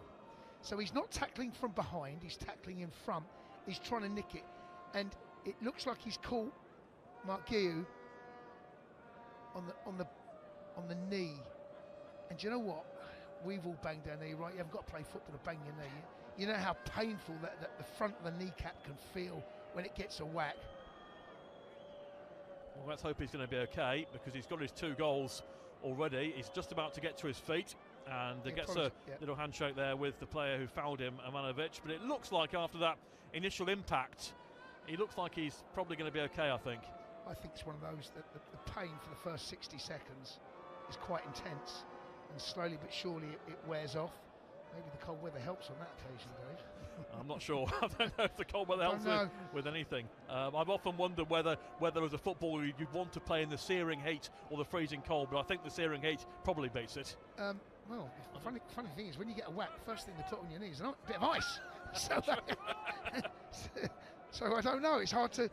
I've played in both, and I have to say, there's arguments for saying I played away at QPR, and the temperature on the pitch was about 110.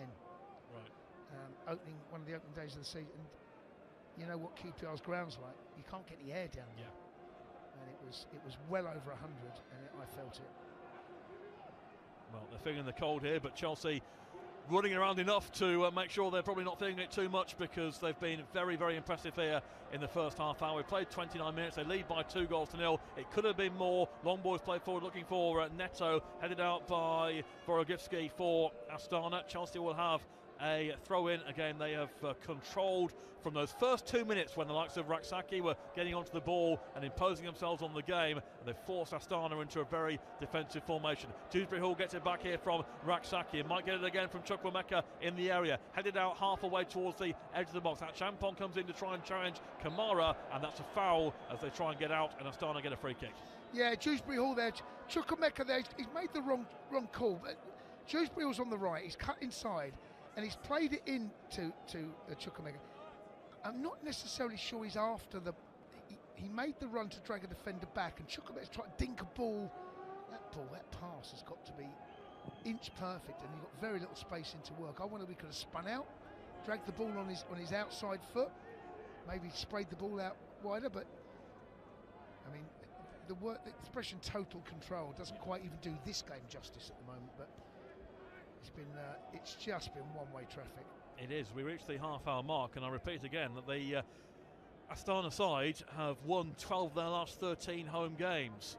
And Neto now spinning it forward towards the edge of the area, and Guiu is turning away once again. Guiu's got goal side in the area. Can he get a shot in? Lifts that one over the crossbar, and it stays 2-0. He's going for his hat-trick, and again he's got too much power here for the Astana back line. Another chance there for him. That one goes over the bar. Well, he creates this for himself. It's just his upper body strength that comes in there. If the ball from Neto on the right, it's not the best ball, but he turns a bad ball into a good ball by using the physicality. Once he's got himself on the right hand side, he's hungry. Centre forwards should always be hungry for goals. When you score 2 in as he has so early in this game, there's one thing on his mind: can I get the match ball? Can I get my first Chelsea hat trick? That's what's on his mind. There wasn't a lot on for him in the middle of the park, Dave. I have to say, I don't mind him being a bit greedy and a bit selfish on that occasion. Strikers have got to be selfish. Indeed. Stays 2-0. 31 minutes played. Chelsea back in possession in midfield. Astana back in their shape, but have not shown any sign of threatening, whether it was 0-0, 1-0 or 2-0 really, but perhaps one long cross that Jorgensen just about dealt with. There's not been too much else from the home side, all in yellow as they try and attack forward down their left, but Chelsea see that one out for a throw-in down the left side. Astana did beat Manchester United about 5 years ago in the Europa League stage, so they have got a record against English clubs, and they're now trying to come forward, but it's given away by Kalesa. Chelsea win it back, played towards the right to Neto once more. Neto coming in from that right hand side into Tyreek George, who come briefly into a central position. Now he moves back out towards the left as Raksaki plays it forward to Chukwuemeka about 35 yards from goal. George again makes the supporting run down the left-hand side, reaches the left corner of the area, 2 to challenge, and he managed to get it past one but couldn't get past Bartolek. Chelsea win it back with Vega, who tries a bit of a trick there on the left hand side and actually loses out, and now Astana will try and come forward down their right. First attacking move here, a promise for some time for the home side. Kamara towards the edge of the area, laid off for Jeffrey Charles, 25 yards out, goes for a right footed curler and puts it way wide into the snow and ice behind the goal, and it stays 2-0. Well, look, I understand we're dominating the ball, I understand how controlling we've been. Vega's taken liberties there. He's trying to nutmeg him with a back heel, right? And it's all well and good, but you know what? If you don't pull it off, as he did there, you then create a chance for them. And I just watched Dizazi, his reaction. First thing he does, he turns around to Vega and he says to him, "What you doing?"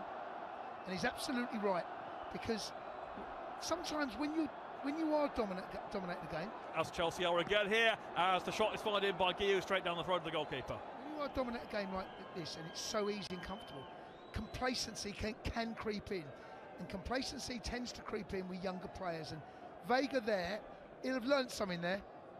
Don't take liberties. The game is not over. Make the best players make the best decisions all the time. That there was a terrible decision, and we nearly got punished. And Astana come forward again. Yeah, Astana down the left-hand side. I'm sure these incidents are all clipped up for the players, whether they're good or bad, to look out for. And Astana move it down the right, and can they keep it in play down there? Tomasov does keep it in play, but in doing so he ran himself off the pitch into the hoardings, and that lost him control of the ball, and Chelsea will bring it forward with Tyreek George on the left, moving in towards the halfway line. Loads of space here for Kiernan Dewsbury Hall. Nobody anywhere near him as he moves over halfway. Looks to take it further forward. George again, more central towards the left-hand side. And Chukwuemeka coming in from the left. Kiernan Dewsbury Hall once again here for Chelsea. Again, there's an overlapping run on the left now. Loads of space as well. Chance for a cross here as George tries to move into the box now. Clips the cross in, too close to the goalkeeper, and Sizin will gather. Yeah, the space is outside. Again, Astana. There were 6 bodies on the edge. Pretty much you could have thrown a beach towel over them all. That's how congested it is on the edge of the penalty area. Again, when they do that, and that's fine defensively, but there has to be space somewhere else on the pitch, and the space is in the wide areas there. This time it was George. We started, I felt, going down our left, their right, a bit more in the opening exchanges. Then Pedro Neto had a lot of joy. In fact, both of our goals have come from our right-hand side. If you think now that if you want to start switching it up, don't be predictable, use both flanks, and George has had a little bit more joy last 4 or 5 minutes. 35 on the clock. Astana 0, Chelsea 2. Both goals from Marc Guiu on 14 and 19 minutes. First one initially given as an own goal, but then given back to him, which I'm sure he's delighted with. Kiernan Dewsbury Hall on the right again. Chelsea attacking now with Neto, his first involvement for 3 or 4 minutes on that right. Just flicking it back towards the halfway line. Stays 2-0, and Tosin will play it square to DCRC as Chelsea just to regain their control after a couple of minutes of Astana half pressure, shall we say, giving it away that time with Dewsbury Hall. And now Jeffrey Charles tries to play it out towards the right, and Tomasov moving towards the edge of the area. Tomasov shooting chance here, instead lays it square. Jeffrey Charles with a shot near post, easy save for Jorgensen, stays 2-0. Yeah, Astana having their best spell of the game. I'm going to go back to the Vega where he's given the ball away. That's really been the catalyst for them. They've been a little bit more daring, a bit more courage going forward. I have to feel that's not a bad thing for Chelsea, because I think there's goals in it if they do come onto us. I think that we've got too much quality, too much pace, certainly in the wide areas. Dewsbury Hall's had a bit of a tough afternoon's work, because where he wants to really operate, and Chukwuemeka haven't really found the space that they really want in behind their back line, because they're so narrow and they can at times be so deep. Chukwuemeka combining with Vega now on the left for Chelsea with 36.5 minutes on the clock, leading by 2 goals to 0. And Achampong playing it forward to Dewsbury Hall in loads of space here, about 30 yards, 35 yards from goal, on his left foot, moving it forward. Vega slightly miscontrolled, but regains control and finds George on the left edge of the area. Vega here once again. Short ball to Raksaki towards the edge of the area. Decent hold-up play there. Play back to Vega once more. Fourth back towards halfway. And I think that's the point you're making there. When it's all very central, they have got players right back there applying the pressure. It's when Chelsea can stretch it wide, that's when the joy is going to be had. Yeah, and Dewsbury Hall is dropping slightly deeper to pick the ball up because there's no space where he really wants to operate when they're set in their shape. Now here's Neto trying a ball to Guiu on the edge of the area. Back to goal at the moment, and not too much in the way of support in front of him. Here's Neto once again, gets it back from Guiu. Neto is there on his left foot with a chance to play it out towards the right, and Chukwuemeka has it now, combining with Neto once more. Again, Astana defending their box, and now at Champong bursting his way through. Josh at Champong going all the way through, had the side to goal, blocked off a defender, goes out for a throw. Brilliant run. Neto does well to hold the ball, as does Chukwuemeka. They come out on the left and our right, but then the space opens up. I have to say, Josh Champong there, it just opens up, but he makes it happen because he sees the gap and he dives and drives into that space. Brilliant run from the young man. Yep, young man who we've talked quite a bit about in the past, and who of course has made a couple of fleeting appearances, but lots of talk over his future. Disasi playing it forward towards the edge of the area. Chukwuemeka bundling his way through, shot takes deflection and is turned wide by Seisen for a Chelsea corner. Yeah, this time there is a little bit of space, slightly fortuitous the way it falls to Chukwuemeka, but he gobbles it up. The ball ricochets between a few legs. Once he finds himself at the edge of the box, has one touch to his right, drills the ball goalwards, takes the deflection. I have to say the goalkeeper, Sassuolo, goes down. It's a good save. Because of the deflection, sometimes you see goalkeepers go so far one way, they might have been wrong-footed. Yeah, did want to say there was near post. Whether the ball's going to hit the post or not, I don't know, but he couldn't take any chances. Enzo Maresca was in conversation with possible substitutions. I'm guessing for the second half in mind, but we'll see. Corner kick from the right taken by Dewsbury Hall into the area, and that is an unchallenged header for Vega, and that is 3-0 to Chelsea, and that surely is game over and confirmation of their progression into the knockout stage. Vega, who set things rolling in the first game against Ghent at Stamford Bridge, is there with a free header from the Dewsbury Hall corner. Astana 0, Chelsea 3. Well, I wasn't happy with him taking liberties 4 or 5 minutes ago, but I have to say, well done him. It's a good ball in. I don't think he can quite believe how lucky and how fortunate it is that no one's with him.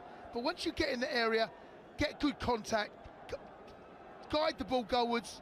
He's not even had to work hard for that. He's not had to work hard. No one's challenging him on the edge of the 6-yard box. Normally what you see, when you have that much space on the edge of the 6-yard box, you've got to fight, you've got to work hard to get space. All he does is just push the defender one way, spins the other, he's on the edge of the 6-yard box, he does jump, doesn't really have to leap for it, lands on his head, but then it's can you get good contact. Can you then guide the ball downwards? Get your body, get your head over it, chin on your chest, head that ball down towards one of the corners. He does all of the above and gets himself a goal, and Chelsea's dominance is now really starting to reflect in the scoreline. Renato Vega gets his second goal of the Conference League campaign. Chelsea lead by 3-0, and there'll be some kids on the bench here who are looking at this and thinking, I've come all this way to Kazakhstan, yes, I fancy a bit of this. Yeah, and also, there's players here that will, as I said, will be involved in the squad, the match day squad. Whether they're going to be involved in actually being on the bench in the first team, certainly not the first team starting. You might feel that maybe Neto, 45 minutes here, might be enough for him, because we'll need him next week, of course, against Shamrock. Shamrock Rovers next Thursday, and then busy period, obviously. Yes, absolutely. Goes an away match at Everton just before Christmas. Yes. There's games all over the festive period, and points on the table, points to be won in the battle at the top of the Premier League. Chelsea attacking on 3 fronts, with the FA Cup to come also early in January. Yeah, and that again, because we've got a favourable draw at home against Morecambe, you will probably see a high. Oh, it's a lovely ball from Disasi. Yeah, Chukwuemeka. Chukwuemeka on the left-hand side with George in support, but he's going alone at the moment, finding Guiu in the area. Nice touch there to create some space on the left-hand side. Guiu still has it, tried to square to Dewsbury Hall in the area. Too tight. That's where he's got. I think George has got to give him a shout He's got to go back out on our left-hand side because it's so tight in there, and they've defended the edge of the box well, but they haven't done anything else well. They've defended that well in open play, haven't they? But really, they've done nothing. That's no good if you can't defend a wide ball and you can't defend a routine corner like that. You can defend all you like in open play. Yeah, and that's where the route through has been pretty tricky. Yeah, Neto trying to force his way through there, concedes the free kick. But we're seeing a replay here of the Dewsbury Hill corner, and you won't see many unchallenged headers 6 yards out, but Renato Vega, that's what he had the benefit of there to score the goal. Do you know what, Renato Vega, he's had a big involvement, not necessarily of late, but there's a lot to like about this boy. Physically, he's a presence, and I mean, he's well over 6 foot, good in the air. He's got a little bit about him, you know. He's a tough tackling boy. He likes the physicality, likes the physical side of the game. He's left-footed, can play centre half, can play midfield, can play left back. There's a lot to like about this young man, and he's got his goal. Pleased for him. There's a lot of it, like, you know, some of these players in this squad you can look at and think, cool, what might you look like in 3 or 4 years' time? Yes, players who are versatile, and a player like that who can slot in quite neatly as the cross comes in now for Astana, and that Champong deals with it. Neto completes the clearance on the edge of the area. Chelsea will try and break away, but they've lost that one about 35 yards from goal, so chance for Guiu to come forward for Astana, finding Ousmane Kamara on the left. He's got an overlapping run there made by the full-back, goes infield instead to Max Ebong to his colleague Kalasio. A bit of possession here by Astana late in the first half. Ebong coming forward once again. Here's Vorogowski now with some space here to drill a cross in from the left-hand side. Disasi with some defensive work, and the ball is going to be high clear for Chelsea. One back by Kamara once again. Bit of pressure here on the edge of the area here for Amanovic now coming forward for Astana. Back to Kamara. Bit of one-touch play here by Astana. Chelsea, nice shape on the edge of the box. Chelsea's back four, very narrow. You've got Dewsbury Hall dropping back. You've got George one side. You've got Neto. Good shape this from Chelsea defensively. At the moment, Astana showing their best moment really. It's pinged across towards the right-hand side now. A chance for Tomasov to get a cross in. He'll pick it up now on the right corner of the area. And can he get the better here of Vega in the area? Tomasov still going here, onto his left foot, off the post and in. What a goal that is by Marin Tomasov, the all-time top goal scorer for Astana. Shows exactly why. Brilliant strike on his left foot coming inside, hit the inside of the post and went in, and the Astana fans go crazy. Astana 1, Chelsea 3. Well, it's a brilliant goal from their point of view, but Maresca will not be happy. A switch of play from left to right. Tariq George, can you get out there quicker? Can you go there on his first touch? When it comes inside, I'm looking at Vega. Can you get closer? You know what he wants to do. It's on his left foot. It's something we see Cole Palmer do, Neto do, Saka do. There's only one thing he can do. It's a brilliant goal, by the way. I mean, there's no back lift. There's hardly any back lift, Dave. It's almost in one movement on the left, on his right-hand side. He cuts it inside to Vega. That's not good enough from Vega. You know, that's too easy. It's one touch round Vega, clipped it towards the far post, inside of the post, and goes in. It's a brilliant goal. I'm taking nothing away from the strike, but defensively, I'm looking at, can we do more to get his head down a bit earlier? It's disappointing to concede on the stroke at half-time as well. Maresca, I wonder whether that changes something in his mind about the subs. He may well have had some subs in his mind he was going to do at half-time. That might just change. He might leave things for another 15 minutes, you know, Dave. Yeah, maybe so, and maybe try and get a fourth just to make absolutely sure. That goal came at the end of the best spell for Astana, who had a couple of minutes of decent one-touch play around the Chelsea area, and Chelsea in the end didn't defend. But now Vega slotting it through, looking for Guiu in the area, trying to find George on the left-hand side. But it's been the good and the bad for Vega, and there's a lot for him to take out of the game. Yep. And I'm sure they'll show him afterwards of what you've done well and what you've not done so well. Here's Chukwuemeka looking for Vega once more. That time he couldn't take it in his stride, and we're playing the first or the second minute of 2 added on here. Yeah, it's a little bit of a blot on the first half performance. That goal, they've had very few shots. In fact, I think that was the only one, wasn't it? I think it's the first shot on target. I mean, they had one which was high, wide, and handsome in the early exchanges that was closer to the corner flag than it was the goal. But yeah, look, you show me a goal, I'll show you a mistake. I'll show you something that could be done better. And I just look at the Tyrant George and Vega. I don't want to criticise too much because they're young men still learning the game. But you learn from mistakes sometimes more often than you can learn from victory. You can learn from things that don't go so well. I think if you showed him that, I think Vega will say, do you know what? I could be a bit more aggressive closing down, a little bit more tighter, stop him getting that shot away. But it doesn't, it doesn't distract really too much away. Okay. Hello. My friend. It's half time. 3-1. Unfortunately, we conceded a goal. But I predicted 4-1. Still into predictions. You wanna have a clean sheet. It didn't happen. It's a young team. Conditions are not. So we're gonna take that. We're gonna respect that. 3 for Chelsea. 1 for Astana. Marc Guiu. I think the other goal was taken off. So probably he only scored 1. I will give him the 2 goals. I will say Marc Guiu 2. And Renato Vega 1. What a header. Guiu doing his thing. Very, very, very bad conditions. But the goal that we conceded, oh, loud. That was too easy. Like, we gave that player a lot of time on. He had so many chances to block him. But we were just backing off, watching. And you can't blame anybody when you don't defend. Chelsea are doing good. Problem is, they have to improve defensively.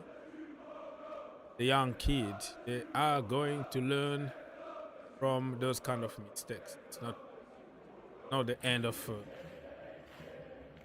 So if you wanna call us, we're gonna be here for 15 minutes. If you wanna give us a call, tell us what it's half, all the good stuff. We are here. I remember the manager saying talent is not enough. Talent ain't enough. You have to work hard.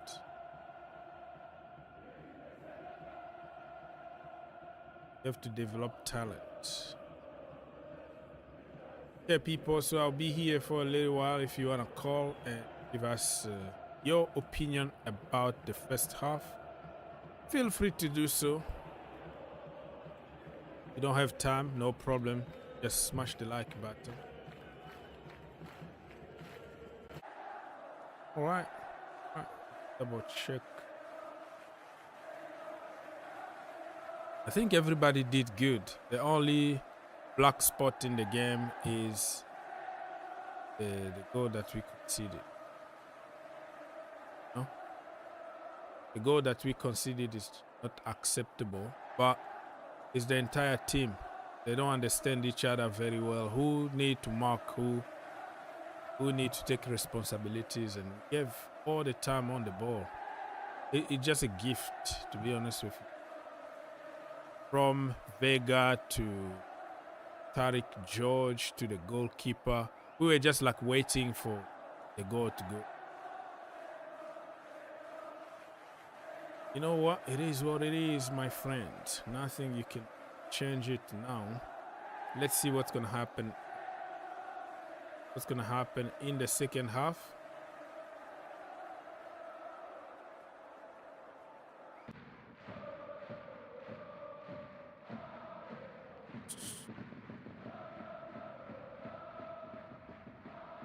Second half, we need to make some changes because of the condition. I saw Enzo Maresca talking to some youngsters from that is going.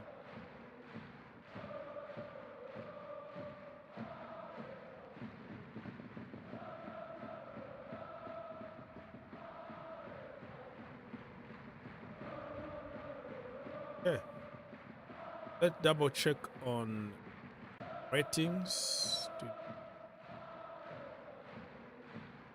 Yeah, so the ratings from the first half are there. Jorgensen got 5.5. He didn't have much to do, but conceding that goal looks like a little bit easier. If it was Robert Sanchez, we were going to kill him. But Jorgensen, I don't know. I have to double check again, see, but I think there were so many steps to take in order to avoid even that player from taking the shot. But it's not only Jorgensen's fault. It's Vega was backing off too much. Nobody came to help Vega. Nobody came to help Tariq George. I mean, it went like in a slow motion.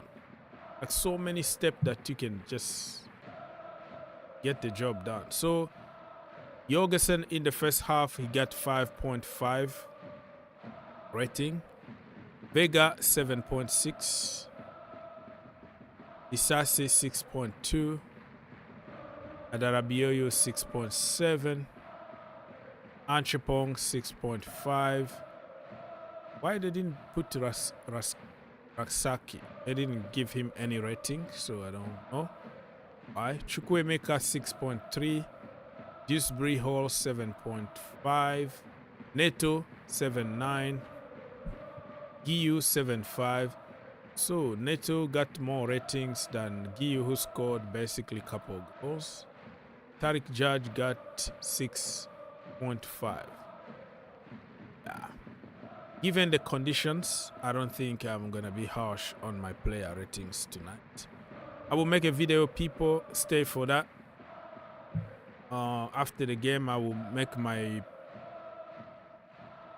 video about my reaction about the game, and then that is gonna be on the Green Turf YouTube channel, and I will make my player ratings on the GFC also YouTube channel. All the links in the description down below, so stay tuned for that. But the main point now is to win 3 points on Sunday. No excuses. We got few injuries, like hopefully it's not that bad for Joao Felix and Mikhailo Mudryk still ill. Reece James is Reece James. Fofana hamstring, he's gonna be out probably for the rest of the year. But Badiashile took some rest. Levi is resting, so we should be fine. We should just beat them on Sunday. Brentford. Hello, Mr. McKin. Yes, sir. Yes, sir. Big up Oaks, man. How Yes, are you, man. bro? I am doing good. It's cold, but yeah, good. It's not colder than Astana where our boys are playing, so it's all good. Exactly. What do you think about the first half? The first half, it's good. It's good. It's just that we have a few holes, and the thing is, we're trying to make a goal out of the holes instead of filling them up. And the thing is, you're opening yourself up at the same time you do that, because that goal, yeah, that was conceded, yeah, it was Vega's fault, but then the left centre back, who's playing left centre back? I don't know if it's who's in the left. That is the left one. I think it Disasi is on the left, or Adarabiayu. I didn't really pay too much attention because we didn't have much to do in the defense. But The left, a few times, the left, he did it. He did it there. And also Tariq George didn't help. Like it happened like in a slow mode. Like the guy was just looking for an angle, for an angle. Vega was just like backing up, and George didn't even come to help, like put any kind of pressure. It was so easy for him You just choose an angle Yeah. Yeah. and then put the ball there. Yeah. Do you know what? In my personal opinion, I think Tyreek George, as hard as harsh as it sounds, yeah, Mm. I don't think he has a bright future at Chelsea. I don't even if he has one. What makes you Him, think that he has no him, future? and him and Kunku and Dewsbury Hall. I don't know how their future's gonna be like. I don't see it. I just don't see it. Well, for KDH, Dewsbury Hall, that is another case because we have so many good players from his position, and we are adding Andrew Santos. I don't know what we're gonna do. And technically, I'm talking technically here. You can even call Kendry Pius and Stivao attacking midfielders. Technically, Yeah, you yeah, can they call are. them. Yeah, So yeah, they no, they are. play Yeah, yeah. basically in the same position as KDH. So what are we gonna do with him? He's gone. That is gone. Do you know how it's even worse because that's Jadon Sancho's best position too. Yeah, Sancho also can play from there, and you have also Joao Felix. So he's He gone, was the bro. best number 10 in the world. Who? João Felix, he's the best number 10 in the world. So So it's like what are you gonna call Palmer? Palmer technically is not a number 10, but you know what I mean. From that, he's not number 10. yeah. He's not. And the reason why I say that, yeah, Mm. is because when you have a structured team, yeah, that's willing to defend, Mm. Palmer doesn't know how to break them down through the middle. He's better on the right wing when it comes to like teams like when we're facing top 6 teams. He's better on the right wing. Okay. But then when it comes to the 10, Mm. instead of putting Enzo there, we could put Felix there or someone that can keep up with him. Mm. But we keep trying to put. But then again, nobody's scoring more than Madueke. So Neto is not much of a competition, to be honest. So, Yeah, interesting. so That is a good thing to have, like competition.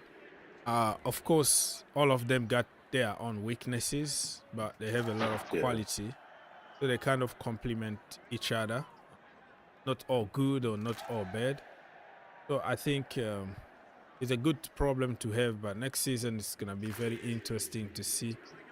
And like I say, even in Nkunku, what I think is like he need to make it to the French national team for the World Cup. He need to play games. He's too good to be on the bench. But the reality is, there are so many players from his position, and he's not the number 9. yeah, or a 10. So he need to He's not go. even the he's not even the kind of 10 that we need.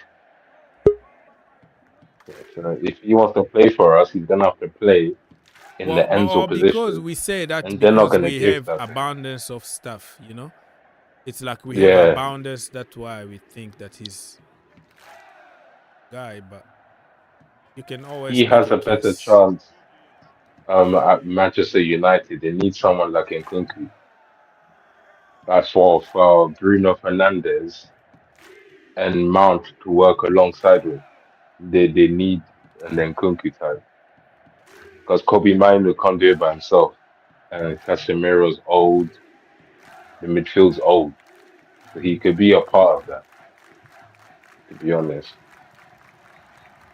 Yeah, but I think he need to make sure that his next club he's gonna play a lot of football instead of like go there at Manchester United and start fighting with Mason Mount, same position. I think he's gonna go even back in France, play for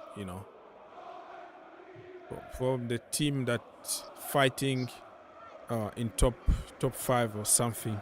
I think he just need to play a lot of games, and I know that Germany they still appreciate him there a lot. He's gonna go and play in a big team. It's yeah, unfortunate that at Chelsea we have just so many of them the same position. yeah, People's very true, very true. People's Republic. I have to question Mr. Makin. Sorry, I don't mean to be rude. I don't mean to be horrible. I don't mean to Say be. it with your chest. I don't mean to be derogatory. I always say things out of respect and love. So I'd never. No, but I have to question your judgment about Felix being the best number 10 in the world. I think I almost choked when I heard that. I said, "What? What is you smoking?" He's the best 10 in the world. He's been in the best 10 in the world for a minute. Did you But the see him thing against? is, football has changed, then, and the usage of the tenure is not the same as it used to be. So But if you're you living put in the that back past. into play, You're living in the past, in other words. no, but he's still the best at that position. It's not his fault that the position is But he not But being can't. what used like makes it was him? before. Give us But he some can't details. shoot. What He makes him can't the shoot. best? He can't. Well, yes, he can dribble sideways. He can dribble across the goal. But he can't shoot. He doesn't give any good passes.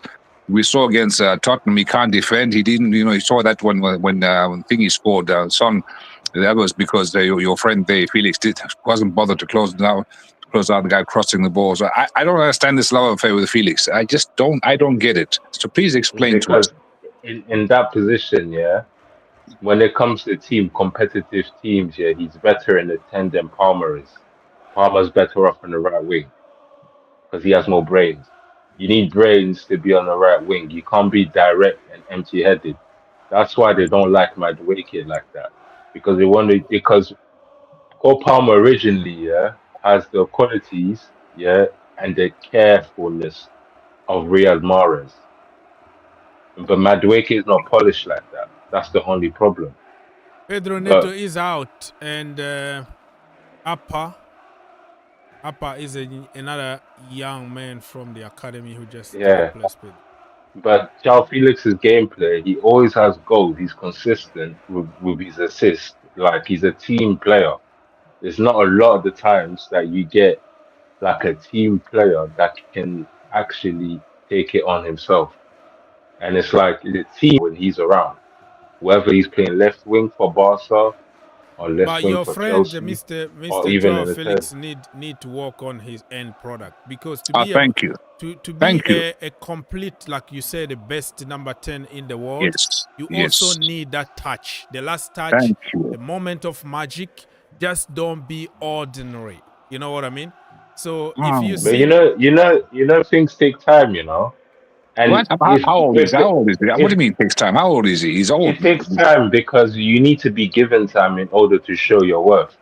If you're having 1.5 percentage of games compared to someone like Palmer that plays in your position 98% of the times, and he doesn't have to be 10 out of 10 98% of the some times. of the chances that he's missing You get what I'm saying? like Yeah, he misses a diabolical, lot of bro. chances. Some of the Yeah, chances yeah. like open headers, like empty net, and like There you like But it's easy to score. It's easy to have you miss not that realized? score.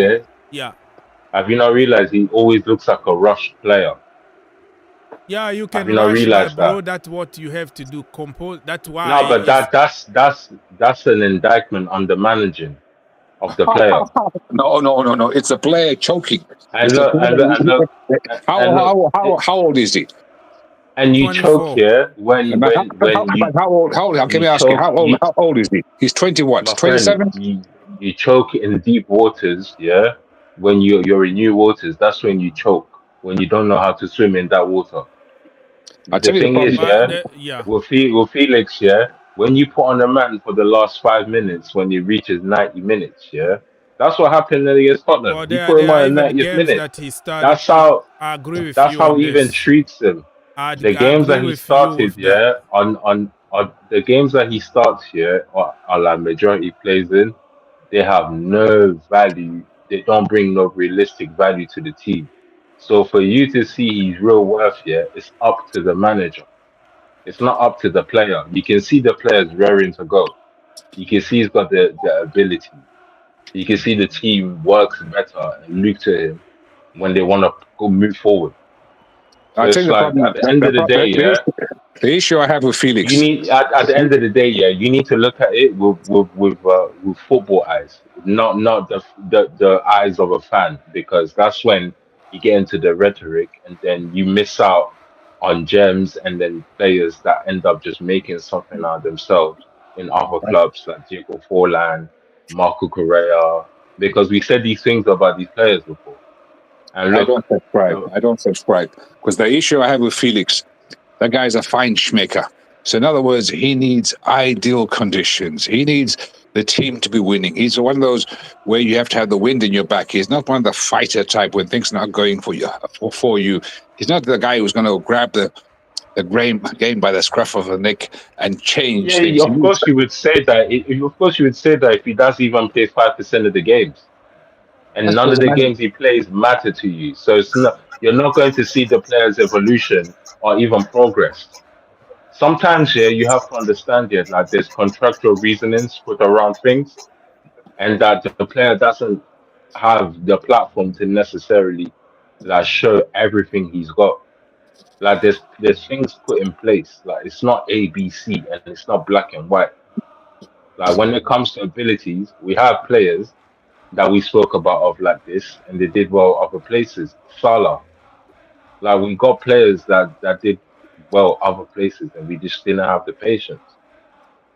KDB, if you were the manager, if you have to choose one to play in the number 10 role, you choosing Cole Palmer or Felix? it's not even a question. I just said he's the best in the world, and I told you, So you choose you bench Palmer. You'd bench Palmer and then play Felix. I will put Palmer on the right wing because Madueke doesn't have the patience and the brains to fit that to bring what Palmer brings. I've been on realize once Cole Palmer went onto the right wing when Madueke came on. Madueke was struggling with Udogie. For some reason he's having a form problem. But as soon as Cole Palmer went there, Cole Palmer was running rings around Udogie and the centre back. Now there's a certain intelligence here that you need. And João Felix has that, and Cole Palmer has that. The last time they played together, they was looking for each other. Why do you think that? Okay, so Mr. McKean, Aziz, I'm coming to you. Let me just respond to Mr. McKean here. You calling him the best in the world, and nobody hates him here. We all have some positive feelings. Even when he came the first time, I wanted to keep him, and I remember I made a lot of video like hammering Pochettino for not accepting to get Joao Felix back. He's my boy.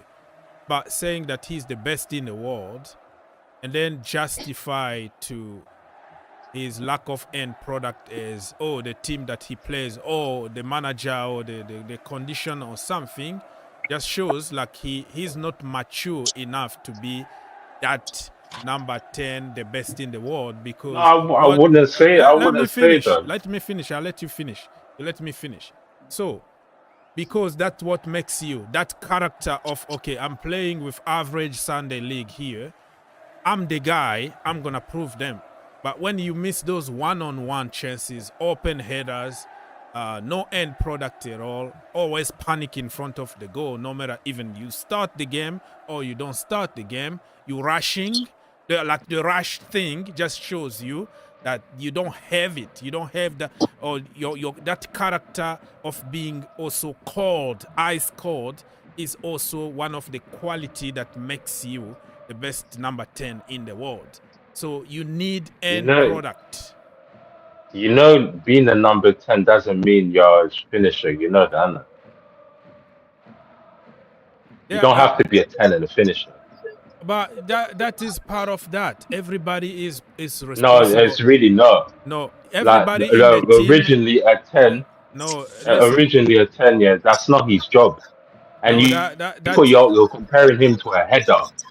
No, you're telling a 10 to a header. You are lacking. Even that plays Messi, 2% of the game. Messi, when he was playing the short guy, playing a number 9, a false 9, a number 10, and then still scoring headers against Rio Ferdinand. And how many games did Messi play until he reached to that position?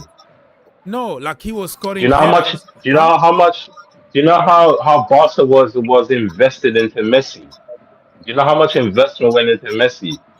For you to just say, oh yeah, he just went in there, did the 9.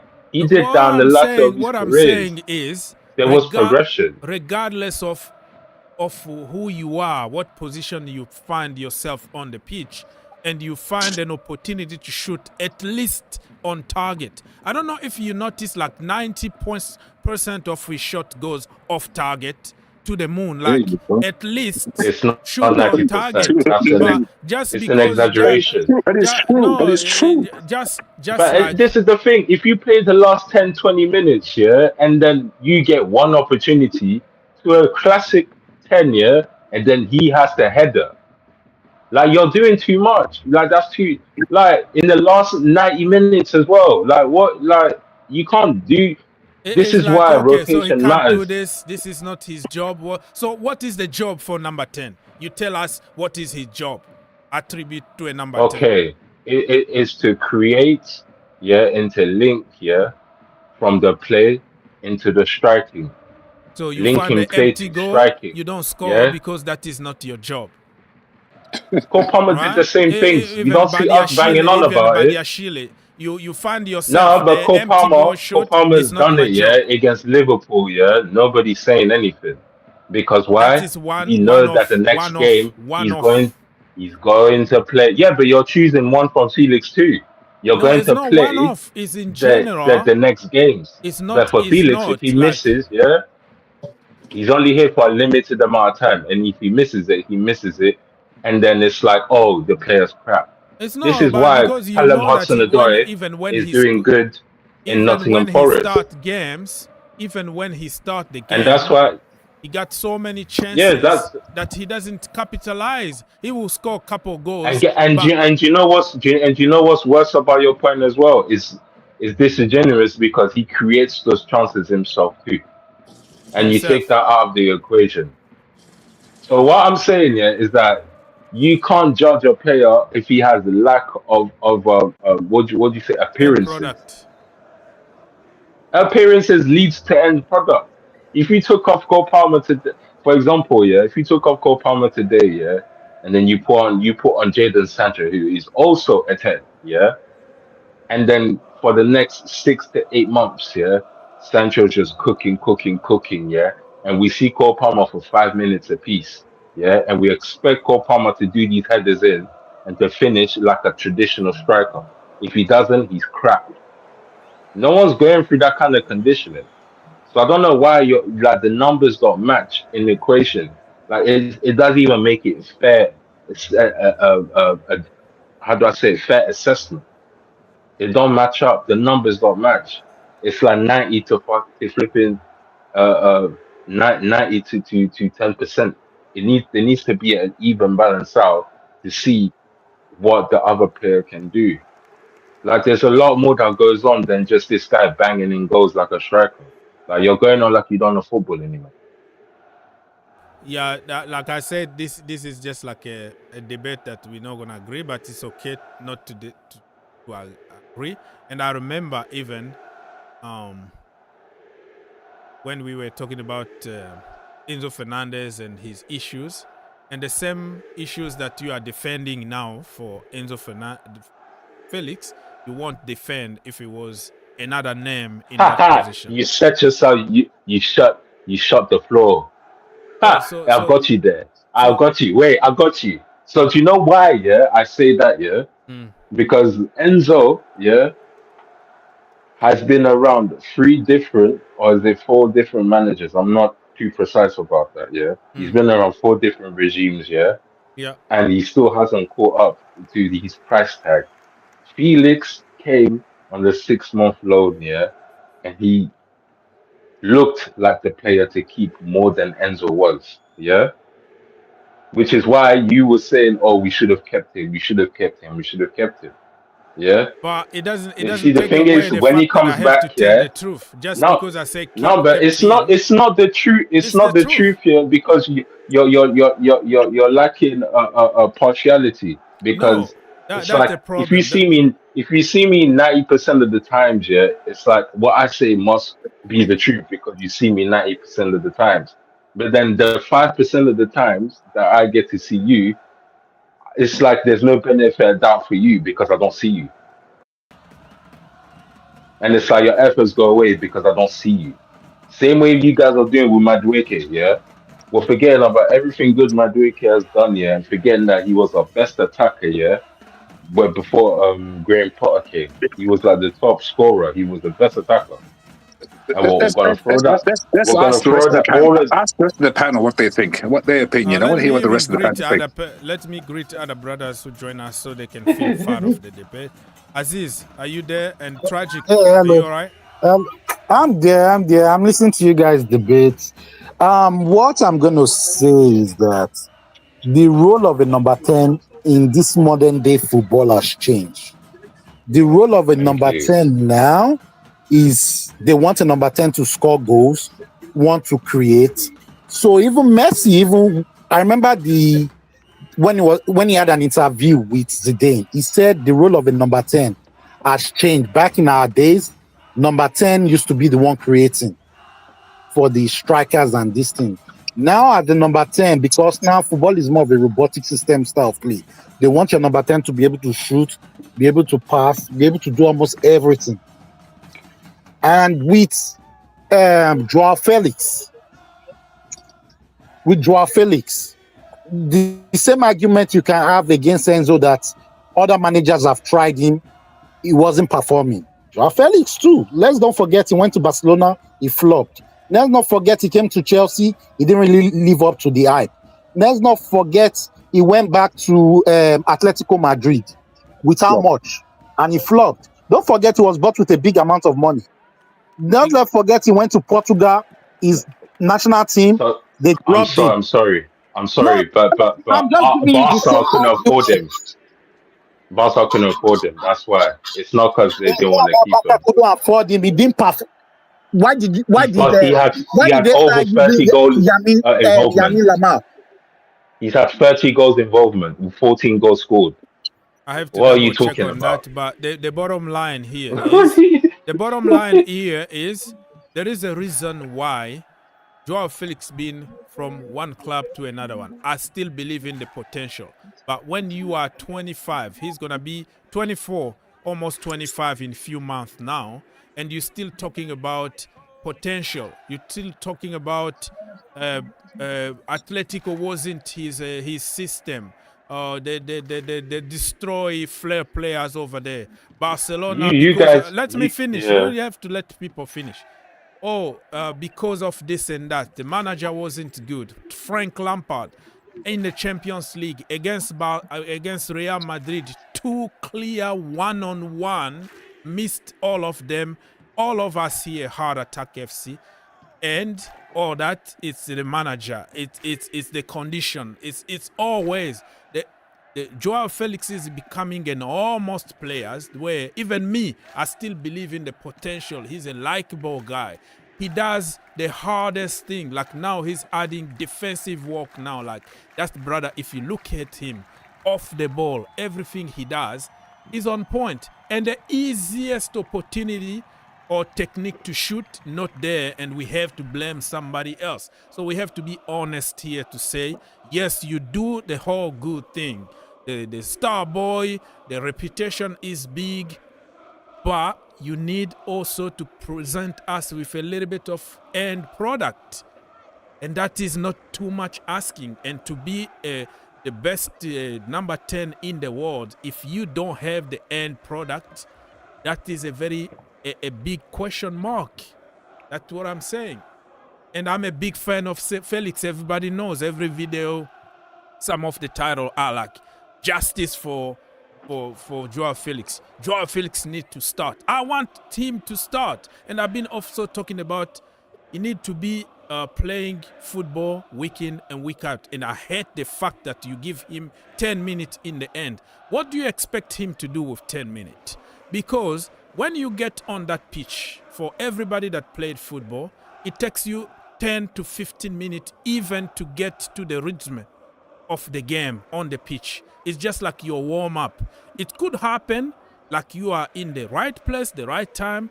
After 2 minutes on the pitch, you score and everybody, wow, look at this. You give an example out of 1,000, right? The majority of the players on the pitch in that time, they're gonna need a little bit of time. But you're gonna choose one example that happened 1,000 years ago. Oh, look at Maradona in 1996. He just came and then from the bench and score. Yes, it could happen, but you forgot millions of other cases that never worked that way. So I am against of subbing people the last second. Give people at least 20 to 30 solid minutes on the pitch. But Joao Felix been having 45 minutes, 30 minutes, full games, and all the same. Amazing player, no end product. And we all know that. He looks good on TikTok. I haven't checked on his page on TikTok though. Mr. Tragic, you have another perspective about Joao Felix? Yeah, sure. First of all, hey guys. Hello. Hi. Good evening. Good evening, man. Yeah, I just wanted to touch on what Aziz was talking about the classic number 10, right? Yeah, number 10 role. Yeah, I mean, he's right. You know, the number 10 role has changed. It's very new nowadays. But like one good example of a classic number 10 role that works nowadays is Brahim Diaz, especially Real how Madrid, he played. Yeah. Yes, how he played a few days ago, right? He played as a classic number 10. He was the workhorse of the attacking midfield. You know, he was barely getting any shots on target, but he was very important in getting the goals, right? Dribbling the ball in, hiking the ball up the pitch, passing the ball correctly. That's all very important. So, yeah, this. Yeah, the Mbappe goal. Yeah. What is that? No, I said, yeah, he's right. The Mbappe goal, yeah. Yeah. And he does it even with the national team. Yes, Brahim Diaz. Like, the problem with Joao Felix is he's missing even penalties in the national team. Like, he does the hardest job ever. He defends very well, is a very flair player to watch. But when it comes to the last minute thing, don't tell me that I'm not gonna shoot or I'm not gonna at least hit the target. Just it's not my job. That doesn't take you to the top level. You have to be hungry. You have to set up goals to score goals. And if it was somebody else in that position missing those kind of chances here, people were going to ask his head. You know, this is what people were saying. Mason Mount, he doesn't have an end product. Oh, he worked hard. He does this. He passed the. Oh, no. Run. So if a number 10 is going to be only vibes about he's the best on paper and end product is questionable, even the last pass, the last action that he will wait. How many offside he put people? Like, there are certain balls that he needs just to touch it one time to put like Jackson one-on-one. He's going to delay and offside. There are those little things that is missing in him to be in that level. So he's my boy, but I'm not going to come here and say he's the best in the world because he's not playing enough in the Premier League or he doesn't play with the best players around him. Because if you are the best in the world, you don't need perfect condition to perform around you. You, the guy who is going to take them to the next level. They follow you and not you giving excuses about average players. People are hype their game to your level and not you dropping to their level. That's how it works. Messi with the MLS. I know Messi now, like, everybody's like rolling the red carpet. Everywhere he goes is like your uncle, your parent, your grandparent, everybody waiting in the tunnel to have a picture and have autograph. So it's like no challenge, not really challenge in the MLS, because are you gonna put a tackle against Messi? You're gonna have a problem because he's not gonna sign your shirt at the end of the game. So that is another story. But the point I'm trying to make here is Messi is taking them to his level and not him dropping to their level. You have to hype your game, get to this level, and you make everybody around you better. He got a lot of potential, almost 25. It's time for us to encourage him to work even hard. Enzo Fernandez, we criticize him here fairly because he was awful. I'm not People's Republic. I'm not in the cult. I'm not in Enzo's cult. Okay? So People's Republic is a guru of that cult. Yes, man. Yes, man. He just upload all the time. Me, I would say, I was defending Enzo Enzo, when you you were are my rubbishing him. boy, Now but you everyone's are horrible. Just improve. And now look at him. Like people, people like People's Republic are the people that sent like people like Didi in jail for the rest of his life because they are there just to applaud, to say how good they are. Oh, the boss man, do it. Hey, call him, say Didi, what you doing? You know, this girl or that girl, don't do that. Don't do those things. You are my friend, but even if I'm not gonna come to your place anymore for money, yes, but what you're doing is gonna cause you trouble in the future. You tell people the truth. Uncomfortable truth is how you help them. But if you're gonna be in the cult of it's always good, you are the guy, this is good, everything, yes. Or you're gonna be that evil guy who what Enzo Fernandez is gonna do, Mudryk is gonna do is like, okay, let's wait for the next game. Oh, it was too easy for him. Oh, he was lucky today. You're just waiting for the people to fail. You're not gonna advance in life. We have to find balance. You do good, we praise you. You flop, we tell the truth. You can improve. See, the thing is about Felix, I feel like, and you were kind of talking about, game time, right?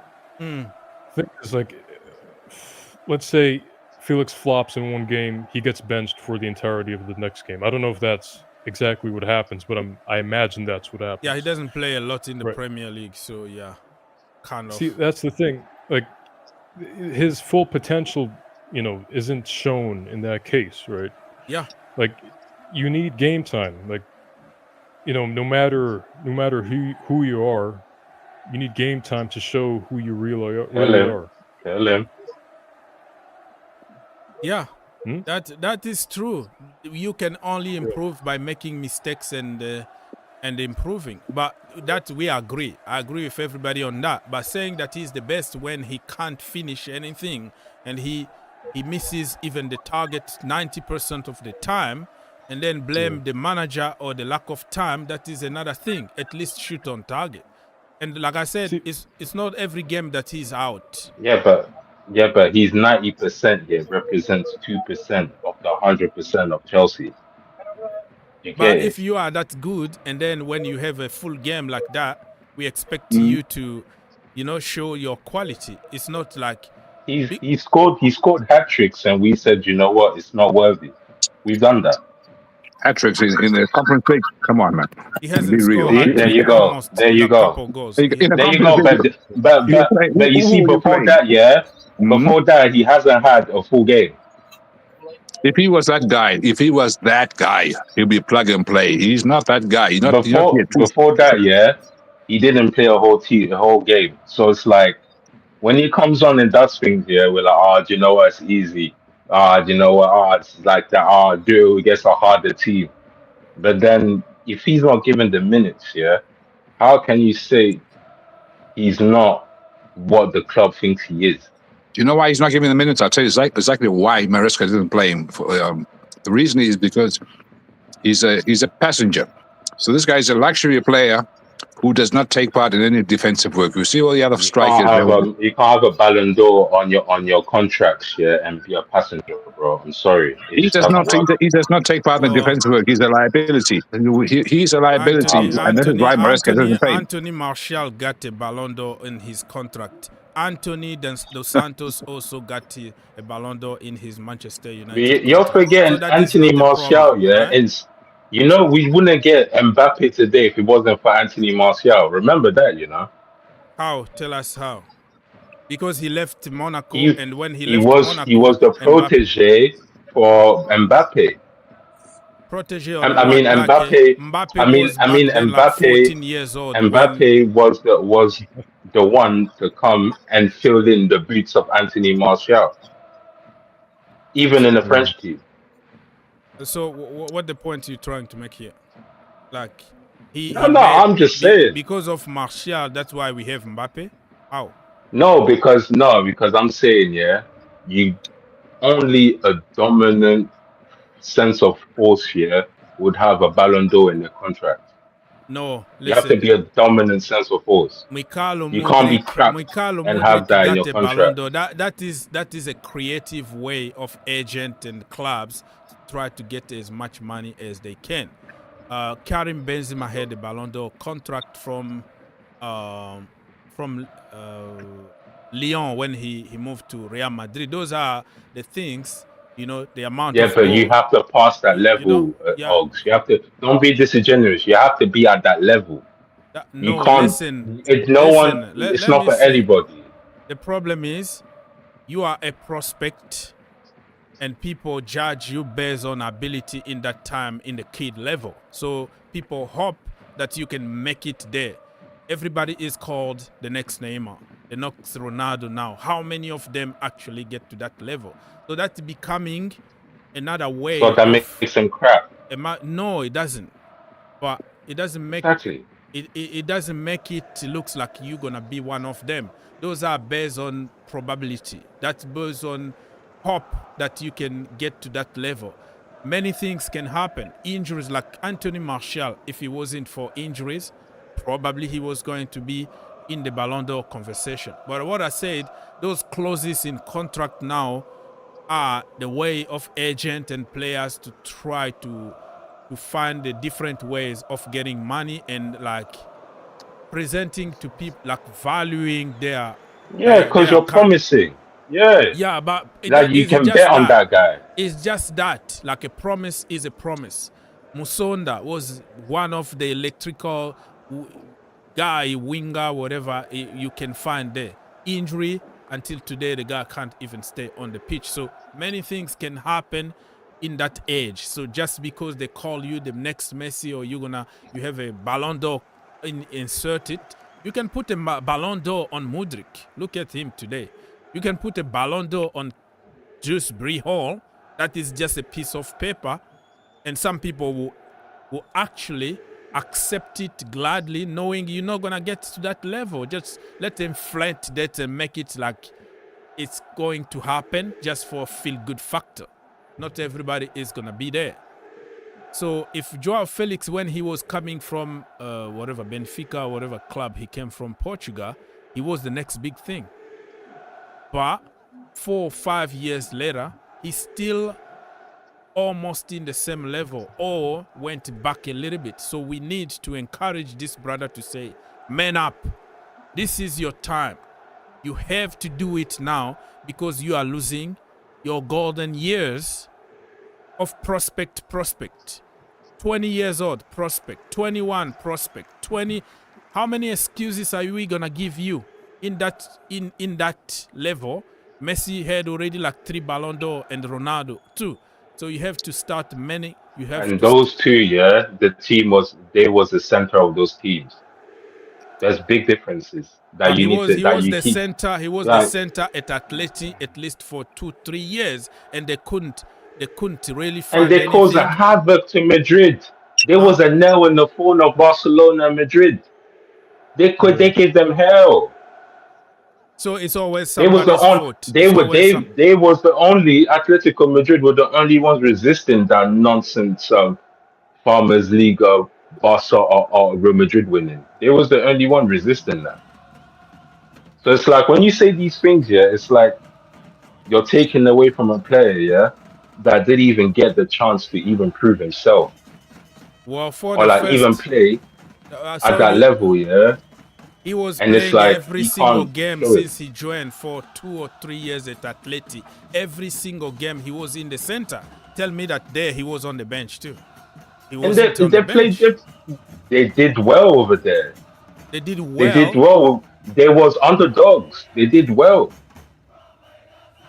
Diego Simeone became the most valuable manager after that. The most rich manager after that. Where do you think that came from?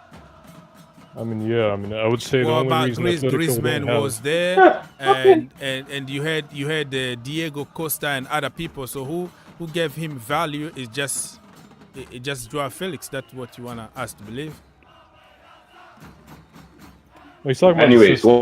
what I'm saying, yeah, is like you can't judge a player if he's getting playing 5% of games, and then in that 5% of games, yeah, that player is trying to give.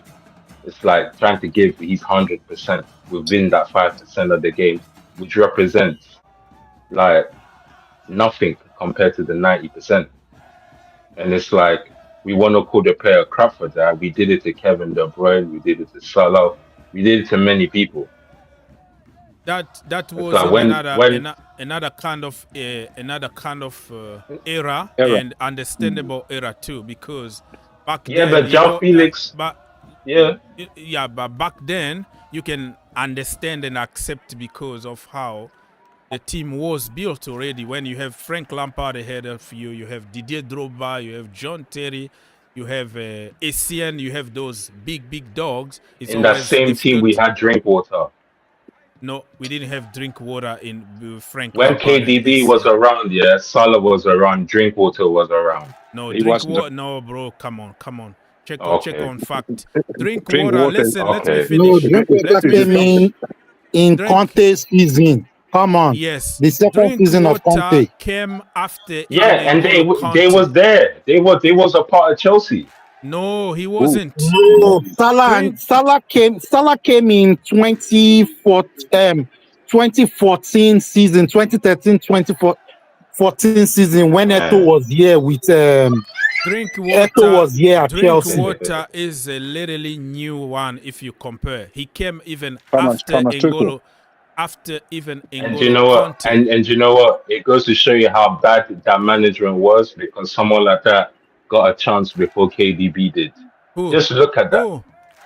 Who? It goes to show you, yeah, Who got the chance that before? management. Who you talking It goes about? to show you that management doesn't always have it perfect. They Who make got a chance? mistakes too. Who got a Who are chance? you So talking if you're about? Who got a chance before? Mourinho never coached Danny Drinkwater. It was under Conte, and when Conte left, KDB and Mohamed Salah were overlooked, yeah, and lesser worth players, yeah, got to play instead of them. Yes, but the point I'm trying to make, like you are making it complicated. Like we are mixing everything. Let I'm me really point not. by I'm point. just saying, yeah, that You are you can't confusing judge. people. No, I'm really not. You're trying it. I'm saying, yeah, KDB and Salah never got the point to prove themselves. They never got the platform to prove themselves, yeah, and we got rid of them, and none of us felt bad about it. None of us Which felt bad about it. And now you want to give the same brush here to João Felix because of his past. He's not. He's playing the same amount of games that KDB and Salah were playing when they were at Chelsea. okay, It's the so same let me percentage. tell you what. Let me tell you what. Back then, and you let me finish it without cutting me because I forget everything that I was going to say. KDB back then and Salah, they were like 20 and 21 years old. Under Jose Mourinho, the almighty Chelsea Football Club. No financial fair play back then. Remember, Mourinho could have brought anybody that he wants. You are in the job to do the job now, win trophies because you're going to be out. So Mourinho, you can understand. I didn't like it because I'm all for young players and developing them and giving them time. But kind of you understand because at the end of the day, when you keep on winning, nobody is going to remember the players that you didn't give a chance. So it's not like I'm agreeing with them treating Salah and also De Bruyne the way they did. But kind of you understand the why back then because you had probably the best team in the world or one of the best in the world, and you add also more quality. It's going to be now about the hierarchy, about, you know, who been here first and done it. So you're going to be most of the time on the bench. This situation with Joao Felix is a little bit different in term of Joao Felix now is an old grown-up prospect that we've been watching for years. And at Atletico Madrid, he was going to be the next one, Ballon d'Or contract or whatever in his contract. And then over there, we all, even me, I blamed somebody like Simeone football. Like, you know, he doesn't allow flair players to prospect there. But at least he had enough playing. He was playing every single game. He was number one on the sheet. He wasn't a bench player. And then he came to Chelsea. He wasn't on the bench. He was the number one in the thing. And then he was missing those chances. Real Madrid in the Champions League, he only scored like 1 goal. He had few assists and 1 goal, and Chelsea paid 20 million for 6 months. So it didn't really work out for him, but I wanted to keep him because I can see that prospect. The brother got it. It's just lacking that end product. Pochettino decided not to get him. He went to Barcelona, and over there, Xavi was giving him time. How many goals he scored? How many assists over there? Came back to Chelsea 14. again. I don't know. I don't have statistics with me. But I know it. he came back to Chelsea. He's having a hard time to start in the Premier League, but other competitions, he been there. And still we're giving excuses and blaming everybody else. So excuses are becoming too many excuses and blaming and pointing fingers and forgetting the main problem, who is the player who needs now to take his game to the next level. Okay, so I wouldn't. 85th Mr. minute. Oz. Yes, sir. Mr. Oz, I want to say something about the Mohamed Salah and KDB. Yes, sir. Have you watched the Mikel, all those old Chelsea players that played? They said these players were not playing well in training. Even Jotori said, they were young. And then there were so many competition. We had Oscar, we had William, we had Hazard. These guys were in their prime. They didn't want to. We have Shola. These guys were in their prime. They didn't want to. You understand? Because they knew if they mess up in training, somebody's ready to take his jersey. Yeah. You understand what I'm saying? So even KDB and Mata came to Chelsea for 6 months, won the Champions League, won Chelsea Player of the Year twice, back to back. So you know what I'm very surprised. I'm surprised with how Salah and KDB developed, because they were not given chance at Chelsea because there were other players. It just reminds me of Cole Palmer when he was at Man City. Tell me, if he was at Man City, do you think he's going to play? Do you think he's going to get the freedom? He's going to be in the structure where he's in the little box, not allowed to the freedom, like the freedom that Cole Palmer got at Chelsea now. Sometimes, even you made a statement about Hudson-Odoi. I want to ask you a question. Hudson-Odoi was a flop at Chelsea. He didn't really perform that much well at Chelsea. There are some players that they need to go outside, not play in a big team for their game to show out. Do you get what I'm saying? Hudson-Odoi was not that big star at Chelsea. He was just an upcoming player from the academy that was good. And some games he played well, some games he doesn't perform well. So he had to go on loan. From loan, they had to sell him. And at Nottingham Forest, I'm happy for him. He's playing well. Some players will never perform at their club, but they'll go outside to a smaller team with a smaller demand and perform. Olaino, look at Olaino, for example. He was the Chelsea Academy. Yeah, Olaino, yeah. But he wasn't performing under Conte. They sold him to Southampton. And now this brother, they sold him to Nottingham Forest. This brother is doing well now. Yeah. So there are some players that can't perform in a big team because of the pressure. I want to impress the coach. I still believe in Joao Felix too, just because I am Joao Felix. I'm going to say something about Joao Felix. Yeah.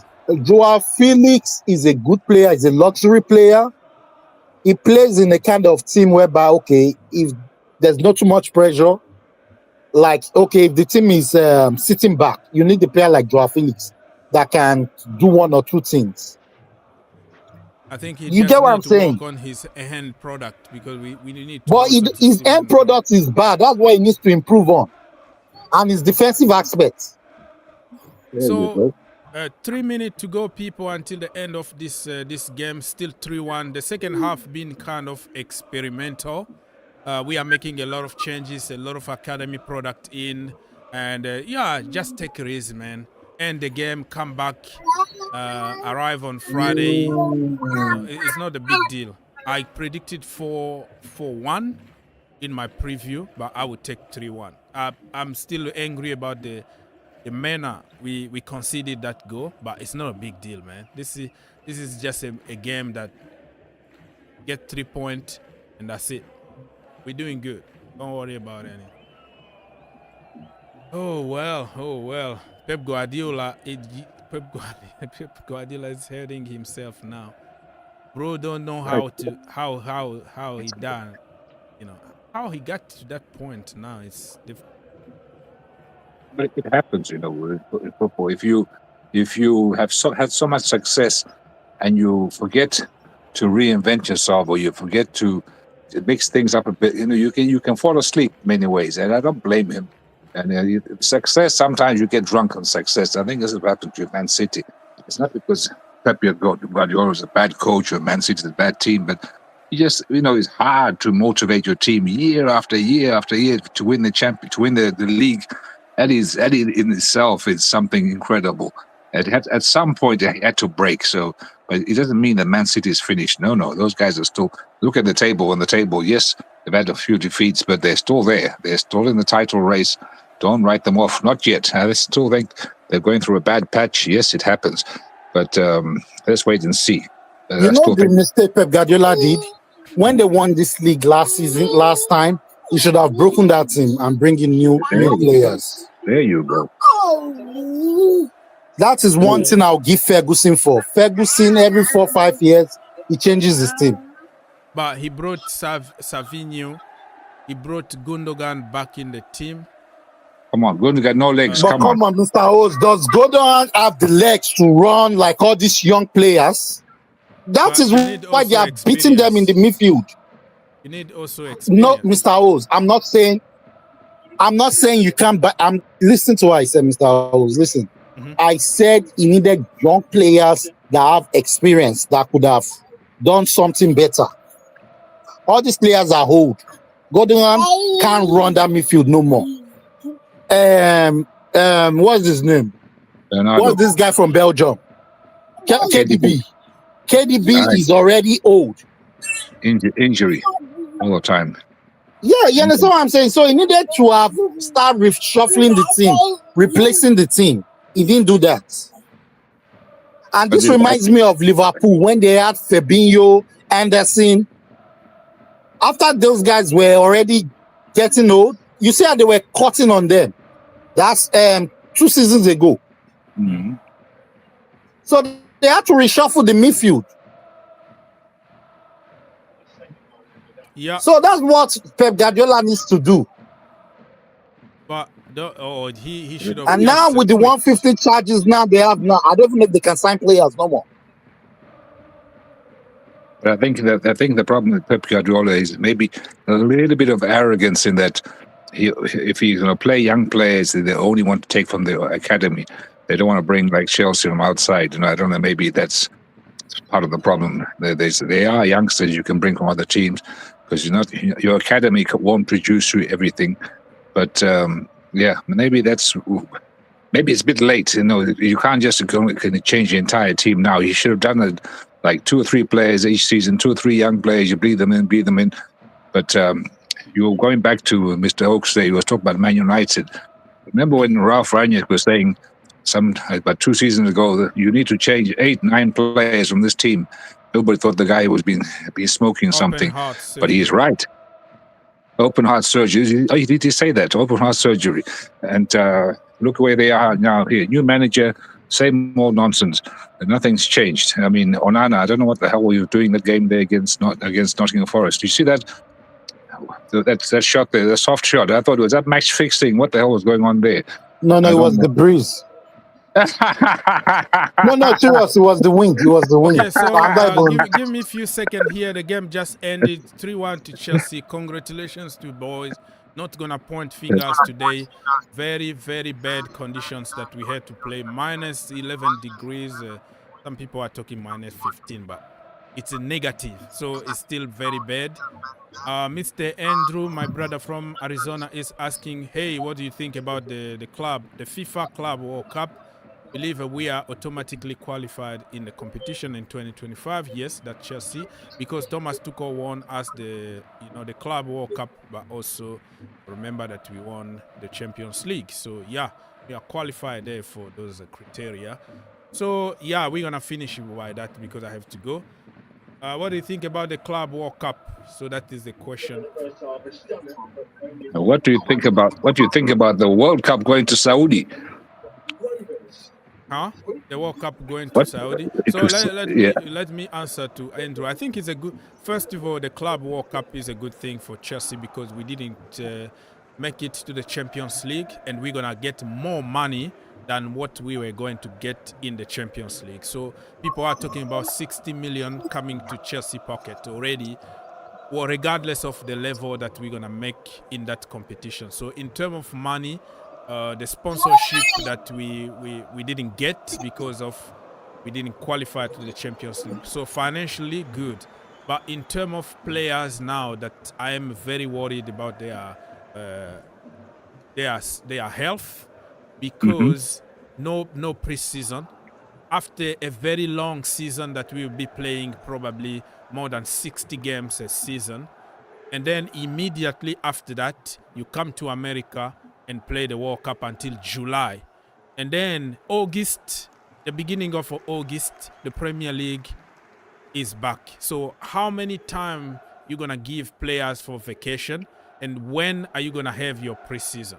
So that is gonna be very tough. We might pay the price next season because we could go for 2 seasons without any rest for Chelsea. So fingers crossed that is gonna be good. But in terms of money, in terms of prestige, the first Club World Cup with 36 teams, I'm happy about it. But in the other thing, it's gonna come back to bite us in our back because the Premier League refused to give us 2 games. We asked for 2 games delay in the beginning of the Premier League. They said no, we're not gonna give you that. So we're gonna pay for it, but that is the price to pay. But if Chelsea gets this sponsorship deal, shirt sponsorship deal with Qatar Airways, how much would that be worth a season? I don't know. It depends. We used to have like Samsung and Yokohama around like 40 million or 35 million. Good money for the books. And now we don't want to take like 10 million, 15 million, and then when you go back to the Champions League and then you lose that money. We wanted to give a short deals and people didn't want to take them. Infinite Athlete were paying Chelsea 40 million. So we need between 40 million or plus because we are Chelsea, we are in London, and we deserve more money. So in terms of the money that we lost by being in the Conference League, that you don't get basically nothing. You develop a lot of players, of course, give them playing time. But in terms of money, we didn't really get anything. So we're gonna get our money back for missing out on the Champions League this season from the Club World Cup. But the price is gonna be on injuries that we might face next season now. I'm afraid we might go back to 14 injuries or something because they are just human beings, man.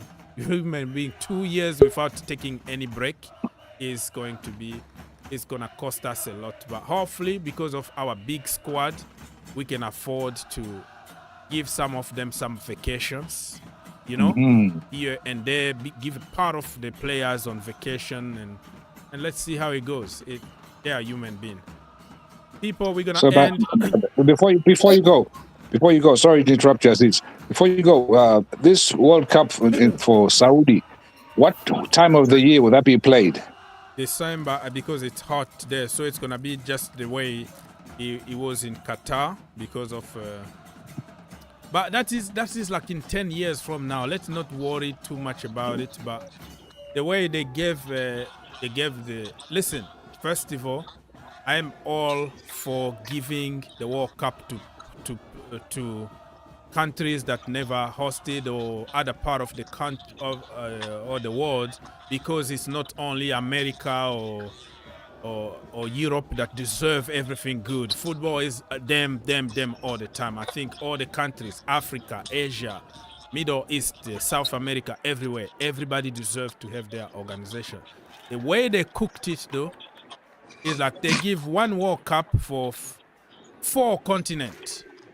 South America, they give it to Europe, they give it to Africa with Morocco, and they give it I don't know what other countries, so they can just that is a big scam. That so they can say, because you can't organize, it's going around, right? It's going around the continent. So just because they gave it to Morocco, Spain, Portugal, and Uruguay and Argentina in the same year, the World Cup will be played everywhere in the world, just so they can make it, they can accept that Saudi organized it in 2034. So it's cooked in a way to trick people, but we all know that it's a big corruption there. And I'm not talking about Saudi being corrupt here, but the system, the FIFA system is a rotten system, bunch of people who just want money in their pocket. Not transparent. You don't see what's going on. You don't see the voting, nothing. And the voting were like acclaiming people, right? Like, oh, we're going to acclaim now. Oh, they avoid any kind of contact, no journalists, no questions asked, no nothing. I'm going to read some comment here and go around. Everybody's going to say goodbye. And Marc, you're going to stay there because you haven't said anything. I have to leave. And you're going to finish, you're going to close the shop. Mr. Boss said that we have a big squad. Yeah, big squad, but also they need rest. Definitely we can try to rotate with big squad. Yeah, we can try, but it's gonna be really hard for players. The kids that played today are good. I can't believe if they are that good. We don't need to buy players only. Goalkeeper and the striker need only a promoted kid. Oh, that is just your opinion. I still believe that Chelsea need a proper center back, you know, like mature one that can come and plug and do the job. I still believe also center back and also, I don't know if goalkeeper, because we have Mike Penders who is coming next season, so let's wait and see. But yeah, that is your opinion, and I have to respect that. Mr. McKean, you first. Tell us what you think about the game. If you forgot to say something, say it, empty your pocket and say goodbye, because we have to leave. Not much, man. I don't have much to say. Hopefully we win on Sunday, you know, and there's hope. There's rotations going around, and yeah, that's it really. All is well, and bye to everybody. Yes, sir. Bye, Thank Mr. you so much McKean. for helping. Come back next time, my brother. Mr. People's Republic. Empty your pocket. We are out here. Of course, I didn't watch the game. I listened to the commentary, and so I have no idea. I just watched the highlights. But according to you, it was very interesting, and the youngsters look very promising. So I'm looking forward to watching the highlights and see how cold it looked or whatever it says. You know, I just want to get that feeling. So I wanted to watch this game, but we can't get it anyway. So unfortunately, it's what it is. But thank you for the discussion about so many things today. So very interesting program. Good luck and God bless. Okay, thank you so much, my brother. People's Republic, come back. Aziz, say goodbye. You watching the kids today, right? Yeah. I'll be sitting and yeah, I just want to say shout out to the boys that play, the kids that play. I'm so happy. This is the first time in Chelsea history we won all our games in Europe without not dropping or drawing a game. And also, I want to say shout out to Enzo for what he's doing. Yeah, Enzo Fernandez for what he's doing. All the criticism, he has channeled it. He's scoring. He's creating chances. He has created up. He has given 13 GAs or 9 GAs now this season. And big up to his new girlfriend. Anything you're doing for him, continue doing for him. I don't know, but just What you mean You by know, that? just push it up for him. All right. Enzo Fernandez. You know, they used to say in life, if one is not working, Go to another one. Wow. go to another one. The first one was stressing him out. That is why we were seeing the shit he was playing in the field. Now he has kicked that out. Everything is just coming. Everything is coming well. To the new girlfriend, big up to you. Okay, so are you confident about the game on Sunday against By the grace of Brentford? God, now nowadays I just want to go there and see what is the scores. I know by the grace of God we'll come back with another 3 points. I want my boys to go out there, fight for the badge as they are doing. Go out there and win the 3 points for Chelsea. We are not chasing the league. We just want to win all games. That's all. We are not chasing. Brentford We are being not our fighting for boogie the team. league. It's gonna be at home though. I It's gonna be know. This season we are breaking all the yokes. Yeah. This season is the season of yoke Breaking breaking. all the curse. So we are free. Yeah, and now teams will be scared of Chelsea now. They'll be scared of coming out. Yeah. Because now we're putting fear factors on people now. Yeah, the fear factor is coming back to man. And also, I want to say a shout out to Pochettino. Yeah, Without he started Pochettino, the foundation of he this started team. the foundation. Yeah. Like Mr. Oz used to say, you might be the one to start the foundation, other person will finish it. Yep. And I saw what he did, and those boys.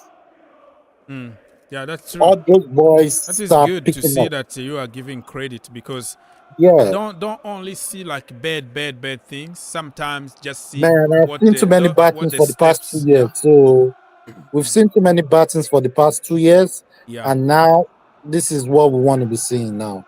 Big up to Chelsea, big up to the community, big up to Mr. Oz. Yes, sir. Come to Atlanta for the Club World Cup. Yeah, I will Come see, to my bro. I always backyard. say I will be there, but it's always Just a problem. buzz Man. me. Come to my backyard. We are going No to go problem, watch my Chelsea. brother. No problem. God bless and all your babies, love and peace. All right. Tragic, my brother.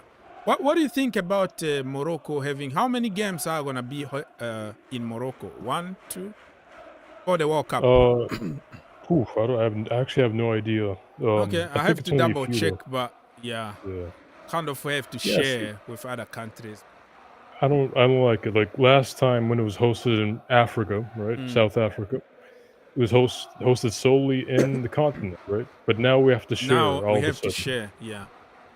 Yeah, it's like keep it in Morocco or keep it in Spain. Keep it there. Keep it in one place. Yeah, how I is think Real Madrid? Mbappe is injured now. He got like a muscle injury and stuff. That's what I think it's only for a week though. It's just a light injury. But by that time you're gonna take a break, right?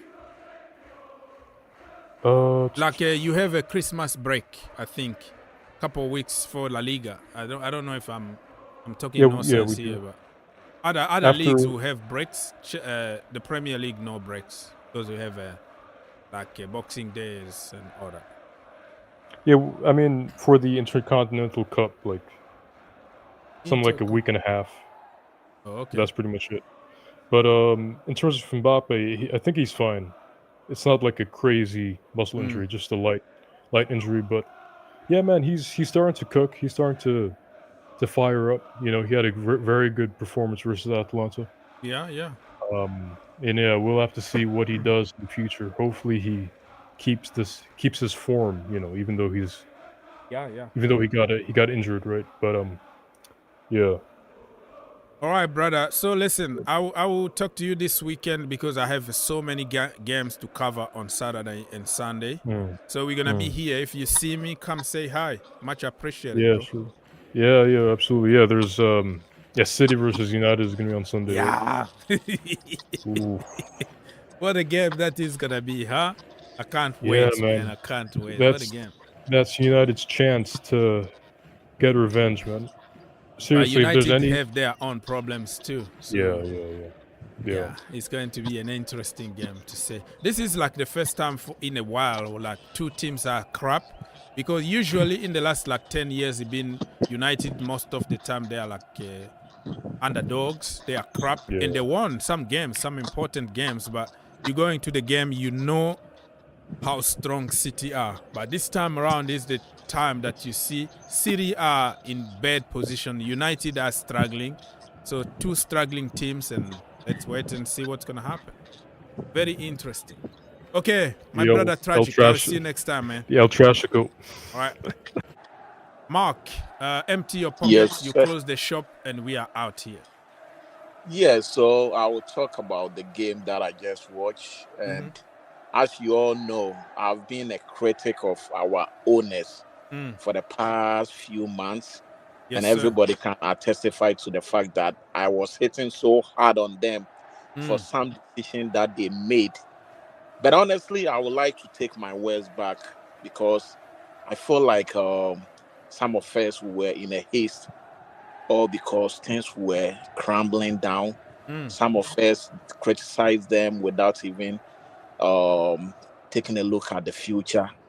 And sitting back and realizing what is going on right now, I feel like we were so we treated them unfairly in a way.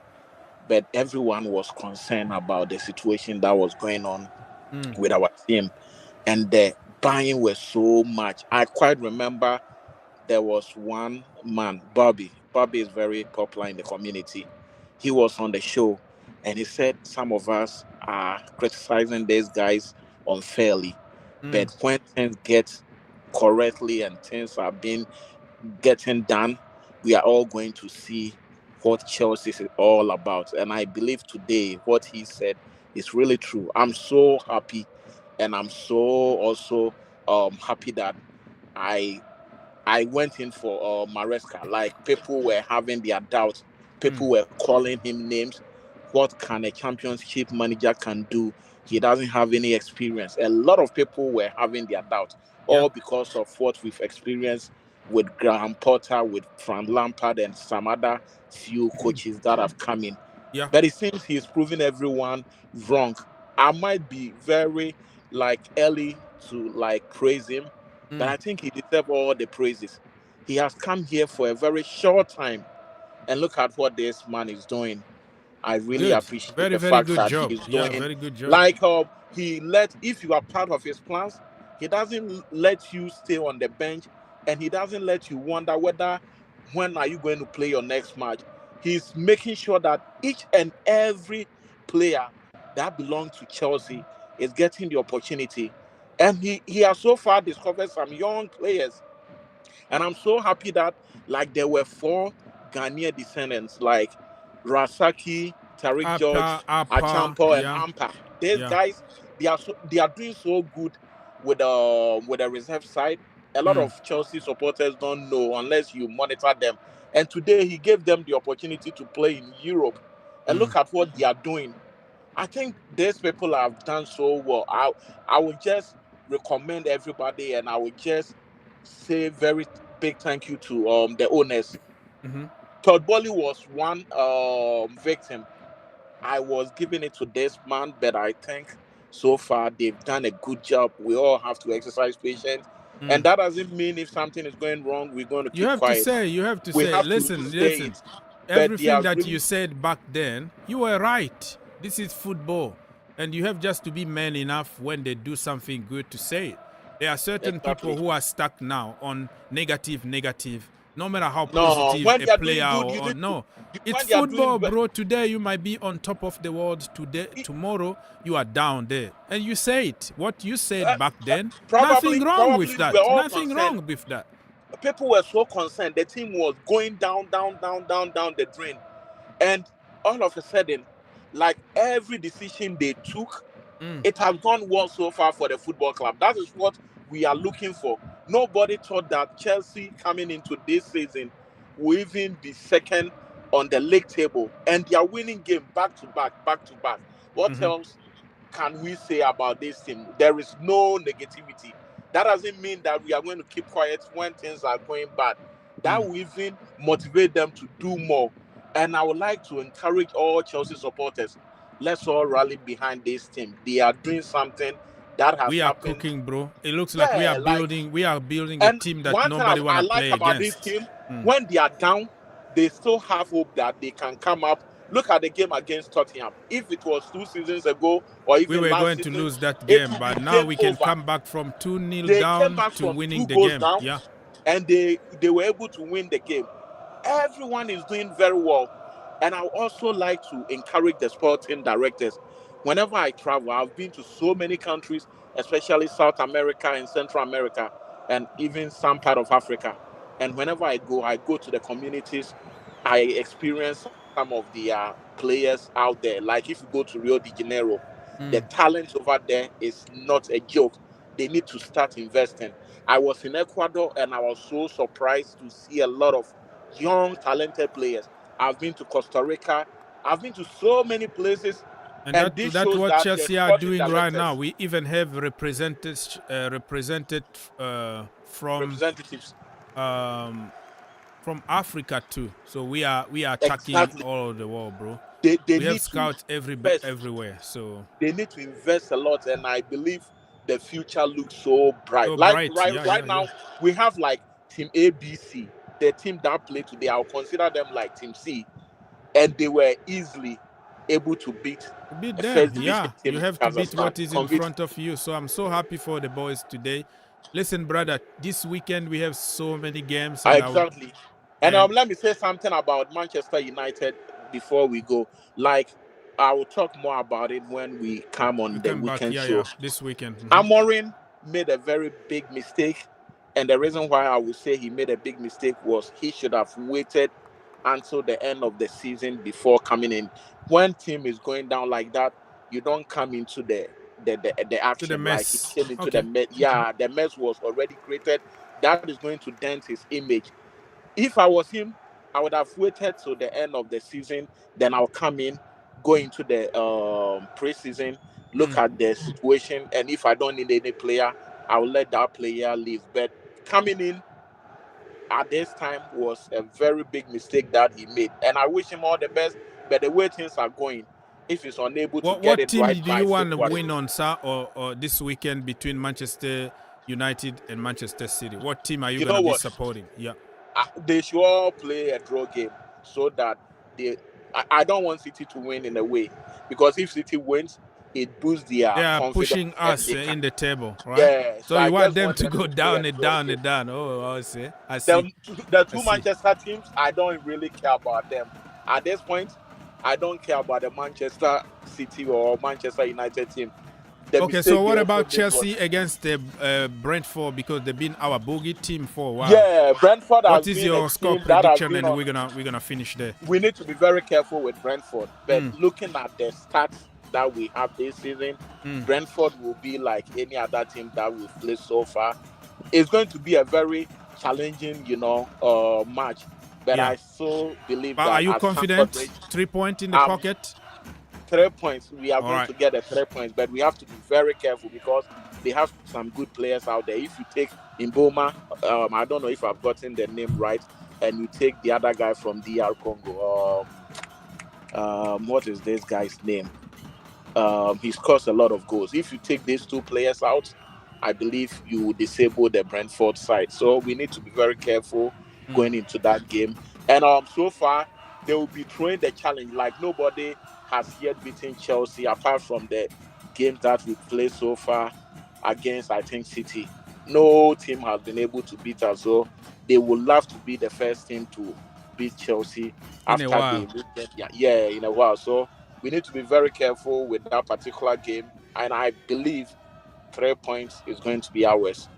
I will thank you so much, Oaks, and I'll see you on Saturday and Sunday. Yeah, so yeah, thank you so much, my brother, for helping. And Sure. people, we are going to leave and come back. Let's hope that we defeat Juan Wissa, the guy from Brentford, because he's very strong. The guy from the DRC, Wissa.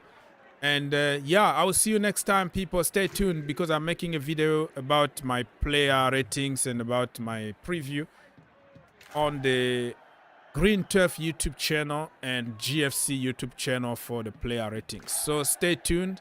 This weekend we're gonna be busy, bro. We're gonna be busy. Press conferences, watch along, call in show, all the best. God bless you, and I will see you next time.